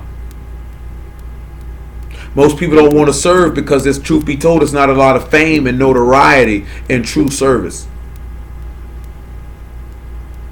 You know what I'm saying? I'm just sitting back looking at it on a natural level because I ain't even know that. It's forth and concerned out how deep my pops was on that. That he served his entire life. And that's why he getting so much love from so many different people, because he served. I'm sitting back looking at what he told my brother, my oldest brother. He told him not to be like him and spend more time with his family. Because when you are serving, you have to serve the people. And that sacrifice might get made that you don't get to be with your people as often. Because you've taken on a task that is bigger and greater than you are. And more people don't want to do that. Most people don't want to be joined to a man who's a servant to the people, whether it be friend, wife, or otherwise. Because that service is all. This is what a Mashiach was showing us, that if we had the mind, like we read in Galatians, to serve one another, then that it wouldn't even matter. What I'm saying wouldn't even matter, because everybody would have that mind frame. Therefore, it wouldn't bother them, because 9 times out of 10 they would be serving with you to serve the very people constituency that you're serving. Service is an attribute of the living Elohim. He serves us, therefore he expects us to serve him, and therefore that we ought to serve one another. But instead, we selfishly serve him, only serving him by thinking whatever blessings he may give us. Like the book stating that we think gain is God. If you think gain is godliness, you have a perverse and corrupt mind, and it would be wise for us not to deal with individuals of that ilk, because that's how we look at this man. We only want to do stuff for people if we think we can get something in return. Very few people do something and want nothing back in return other than I did this because I loved you and I wanted to do it. Which is offering yourself up willingly. Offering yourself up willingly is willingly saying that I'm willing to serve. Not only Elohim, but his people. Most people don't understand how that type of mind to be willing to serve the people. Because the book says, he told Jeroboam, the people will love you if you do this. And I'm sitting there just looking at it on a small scale that this is what my pops did. And these people loved him for that. Does everybody love him? No. But it's probably more people who do than don't because of him being willing to serve. And you got to be willing to serve if you're going to save your soul. It's a labor of love, and the book said Elohim is not unrighteous to forget it. He didn't forget Hamashiach when he served the people. He served the men. He gave him the wine of astonishment, we will already mention. He gave him that cup. He gave him that wine of astonishment. Staggering and reeling. Shaking and quaking. But yet it's worth it though. Because then this man will be manifested. He's crucified in you and you with him. Therefore people see that in how you live because you carrying that banner. Because he dwells in you and you dwell in him. And he's the vine and you're the branches. And you abide in him, therefore you'll bring forth fruit. Because your concern is him. Because he's purified you to be a peculiar people, zealous to good works. And you are jealous and passionate enough to execute his will to perfection. Because that's all that matters to you. Nothing else matters. Nothing else matters but to serve your Elohim. That's the mind we got to have. What I will hold. Oh yeah, 1 Corinthians 4. Because the other parts I just think I was just mentioning. Let's look at this offscoring though. Let me see what this word for offscoring is. That word is perepsma, and it really means dirt rubbed off or scrapings. Scum. You know, it's funny that when you righteous in the word, you looked at as scum. Scum.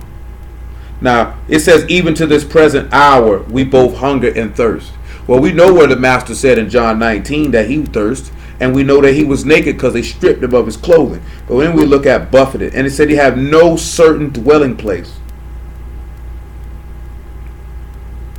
Buffeted is the word kolaphizo, and that's to be stricken with the fist or to be treated with violence. Let's look at what the master, when they treated him with violence in Matthew chapter 26. And we'll look at when they struck him in John chapter 18.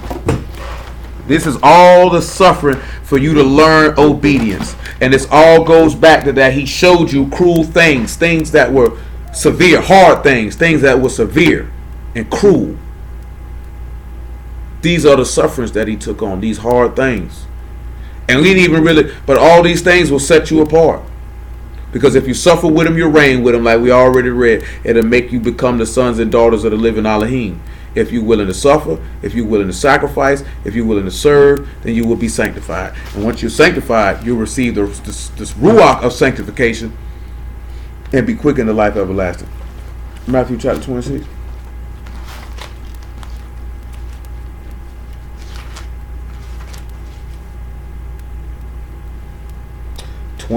And 66. Or make it 64, 63. No, 62. And the high priest arose and said unto him, answer thou nothing? What is it which these witness against thee? But Yahushua held his shalom, and the high priest answered and said unto him, I adjure thee by the living Elohim, that thou tell us whether thou be the Mashiach, the son of Elohim. Yahushua saith unto him, thou hast said, nevertheless I say unto you, Hereafter shall you see the Son of Man sitting on the right hand of power, coming in the clouds of Shamahim. Then the high priest rent his clothes, saying, He hath spoken blasphemy. What further need have we of witnesses? Behold, now you have heard his blasphemy. What think ye? And they answered and said, He is guilty of death. Then did they spit in his face and buffeted him, and others smote him with the palms of their hands. Now he did this. This is his labor of love. This is his service. This man's service was for him to suffer and sacrifice himself because he loved you that much. Even though you did not love him in return. And this caused him to be sanctified because he said he became the son of Elohim by the resurrection of the dead and by the Ruach HaKodesh. That's why he said through much tribulation, he exhorted them to continue in the faith, because through much tribulation we must enter into the kingdom of Elohim. You got to realize, so let me tell y'all something real, man, because we read it a little bit already in Galatians 5. And one day I'll go into that in greater detail to show you that. About people who trouble you. Anyone who troubles you, Yah will come see them. There is no respect of persons. You know what I'm saying? It ain't no, just bottom line, that if you obeying and you doing what you supposed to be doing and you living how you supposed to be living,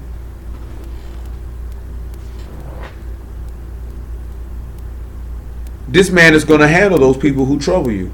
You seen that with Pharaoh and his army, and there's many other places. You seen that with Amalek, and there's many other places. He has no greater desire than to render vengeance unto people who trouble you.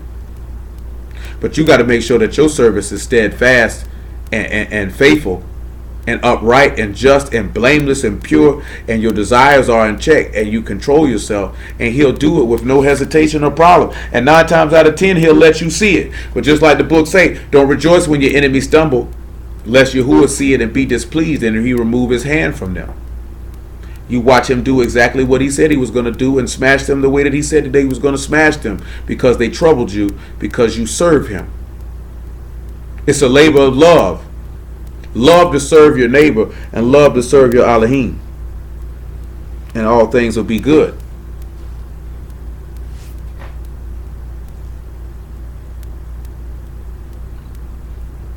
Most people don't like to serve.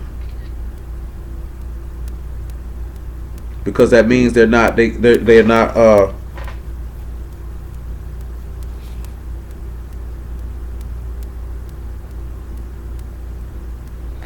they're not selfless. To serve is to think about someone other than yourself. Mashiach thought about someone other than himself, and he carried their burdens. David thought about people other than himself, and he carried their burdens. Even with Abraham, he thought of people somewhat other than himself, with trying to save Sodom and Gomorrah. You got to be willing to serve. Service shows the pureness of heart. Jacob loved Rachel, and Jacob took so much mistreatment from Laban and continued to serve, because that's the love that he had for that woman. That he was willing to take any manner of disrespect and flim-flamming because he loved this woman. And you got to be willing to have that same type of mind, because Mashiach had that mind. They tried to run game on him. He continued to serve. They hated him. He continued to serve. They beat him. He continued to serve because he loved this woman. That's why he say, I, your Lord and Master, have washed your hands and feet. I have served you. You ought to serve one another. Therefore, the will of Elohim is being manifested. See, most niggas only serve to be seen, so somebody else can tell them how righteous of an individual they are. The true servants are the ones you never hear about from their mouth or see wide open. It's the people who they're serving. They tell you about them. Because that's what it said about Mashiach. His fame spread. He was telling people not to mention what he did, but they kept doing it because his service was genuine. Nevertheless, John chapter 18.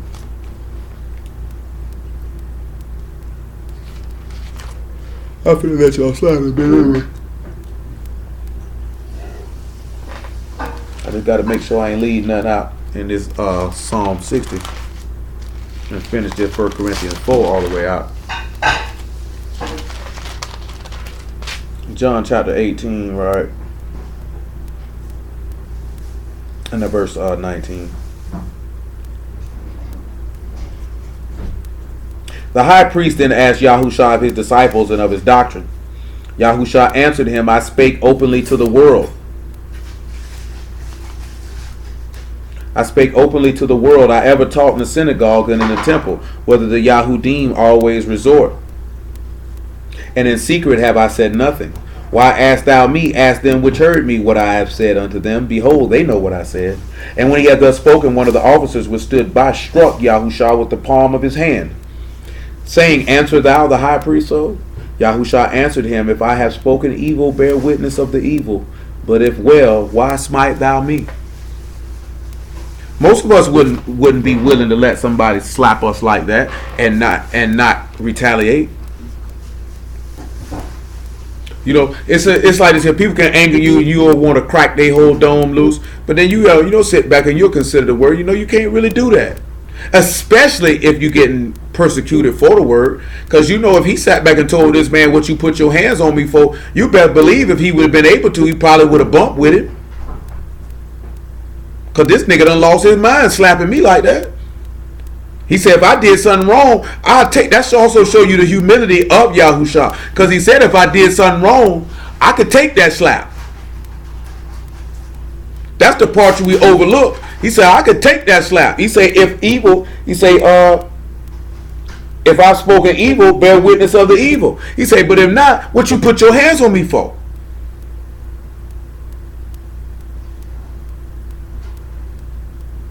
Nevertheless,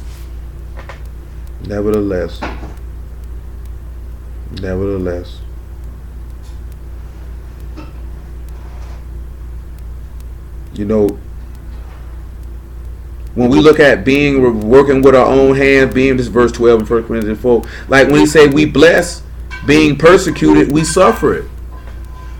The master was coming to bless the people with his blood. He suffered that when they persecuted him.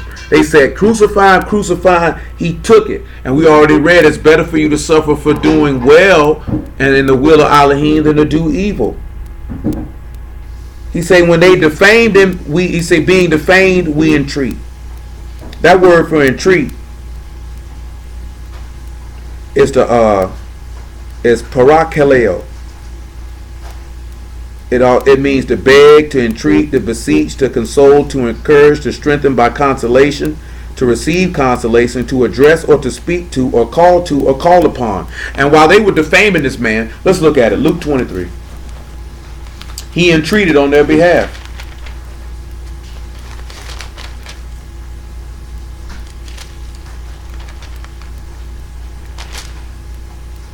It's Luke 22, y'all.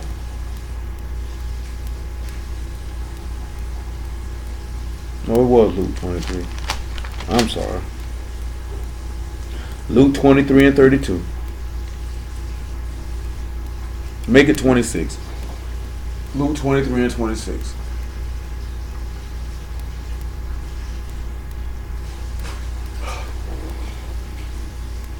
And as they led him away, they laid hold upon one Simon, a Cyrenian, coming out of the country, and on him they laid the stake that he might bear it after Yahushua.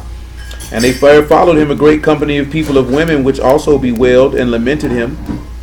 But Yahushua, turning unto them, said, Daughters of Jerusalem, weep not for me, weep for yourselves and for your children. Again, showing his service and his unselfishness. He finna get killed. He told them, don't cry for me. He said, cry for yourself. For behold, the days are coming in which they shall say, Baruch are the barren, and the wombs that never bear, and the paps which never gave suck. Then they shall begin to say to the mountains, fall on us, and to the hills, cover us. For if they do these things in a green tree, what shall be done in the dry? And there were also two malefactors led with him to be put to death.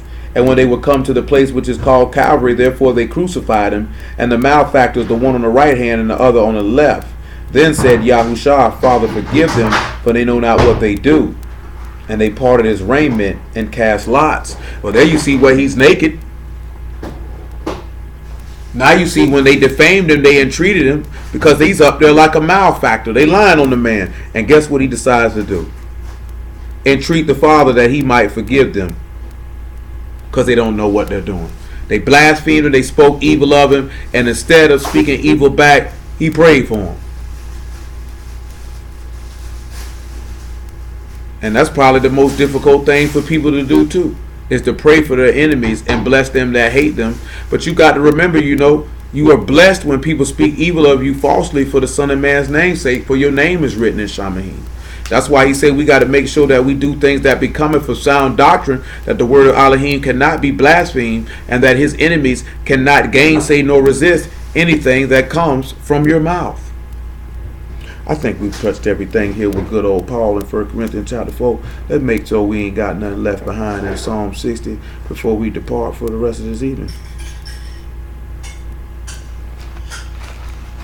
We dealt with that, healing the breaches and making the earth to tremble, and we just talked about him that just sucks.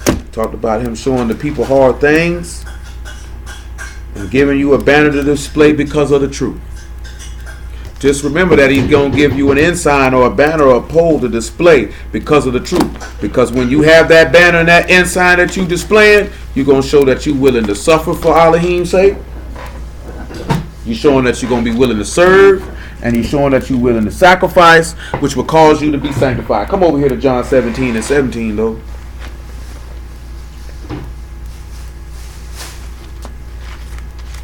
We didn't deal with the sanctification part too tough.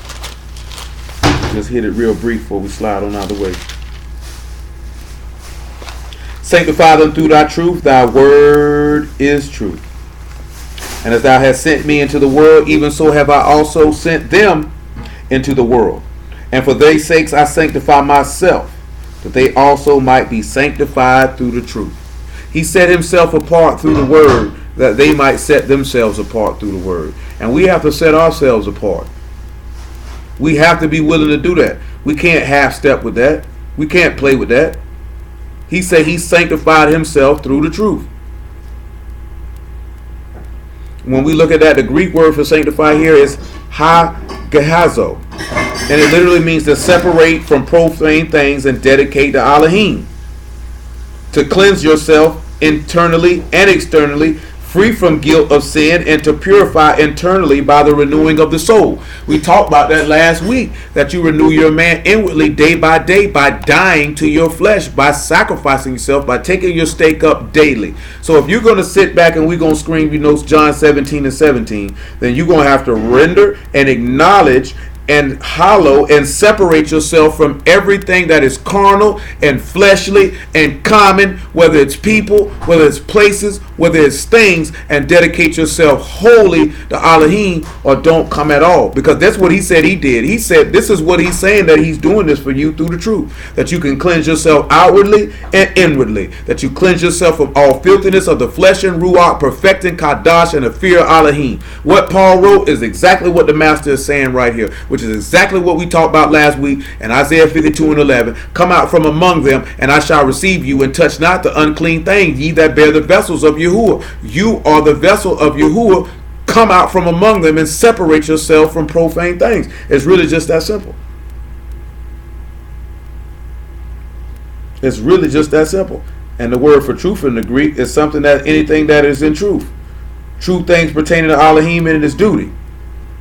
Which we know in Hebrew that word is amat. Or then the other word we've seen, which is kashat, which is to weigh in the balance. And you got to have a just weight and a just balance. Because the unjust weight and the unjust balance is an abomination. He said he sanctified himself through the truth, that we might be able to do the same. This man came and served and sacrificed himself for that same purpose. For the same purpose. And we have to sanctify ourselves through the truth, which means we have to come out. And everything that you just mentioned, your service, your sufferings, your sacrifice, will lead you to be sanctified by the truth. Let's go to Hebrews chapter 2. Which is why the Mashiach told Paul that you might receive forgiveness of sins, to turn you from darkness to light, from Hashatan to Elohim, that you might receive forgiveness in sins and inheritance in them who are sanctified by the faith that is in him. which means you have to purify yourself and remove yourself from profane things. He has severed you from other people that you can be his. Therefore, walk in that. For there are many people who seek to be separated from the world and from certain things that they could be his, and it's not happening. Hebrews chapter 2, verse 11. Screw it, make it verse 8. Thou hast put all things in subjection under his feet. For in that he put all in subjection under him, he left nothing that is not put under him. But now we see not yet all things put under him. But we see Yahushua, who was made a little Lord in the Malachim for the suffering of death, crowned with esteem and honor, that he might, by the favor of Elohim, should taste death for every man. Esteem and honor was given unto him because he was willing to suffer death. Because he was willing to serve, suffer, and sacrifice. And therefore esteem and honor were placed upon his head. And if we willing to serve, suffer, and sacrifice, where my servant is, where I am, my servant will be also. Or whosoever honor me, my Father in Shamahim will honor. Because you willing to serve, suffer, and sacrifice. Therefore, sanctifying yourself, because the suffering will cause you to learn obedience, will cause you to sacrifice yourself. To sanctify yourself, like we just read in the Greek, which means you're going to pure yourself externally and internally, and you're going to remove yourself from profane things and dedicate yourself to Yahuwah Elohim Bahashem Yahusha 100%. Which will in turn cause you to be saved, because he didn't suffer his Kadesh one to see corruption. And whosoever die in Mashiach shall be raised with him, and you shall meet him in the air, and we shall all be with him. For it has become him, for whom are all things, and by whom are all things, and bringing many sons unto esteem, to make the captain of their salvation perfect through sufferings. Sufferings allow you to make a covenant of shalom with him. Sufferings, that's the shalom. Sufferings allow you to be complete and to be whole. For both he that's sanctified and they who are sanctified are all of one, for which cause he is not ashamed to call them brethren. So if you're willing to serve, suffer, and sacrifice, it'll cause you to be sanctified. And he that sanctified you is one, and he won't be ashamed to call you his brother. Hallelujah for Yahushua. No worry, we stop right there though. Stop it right.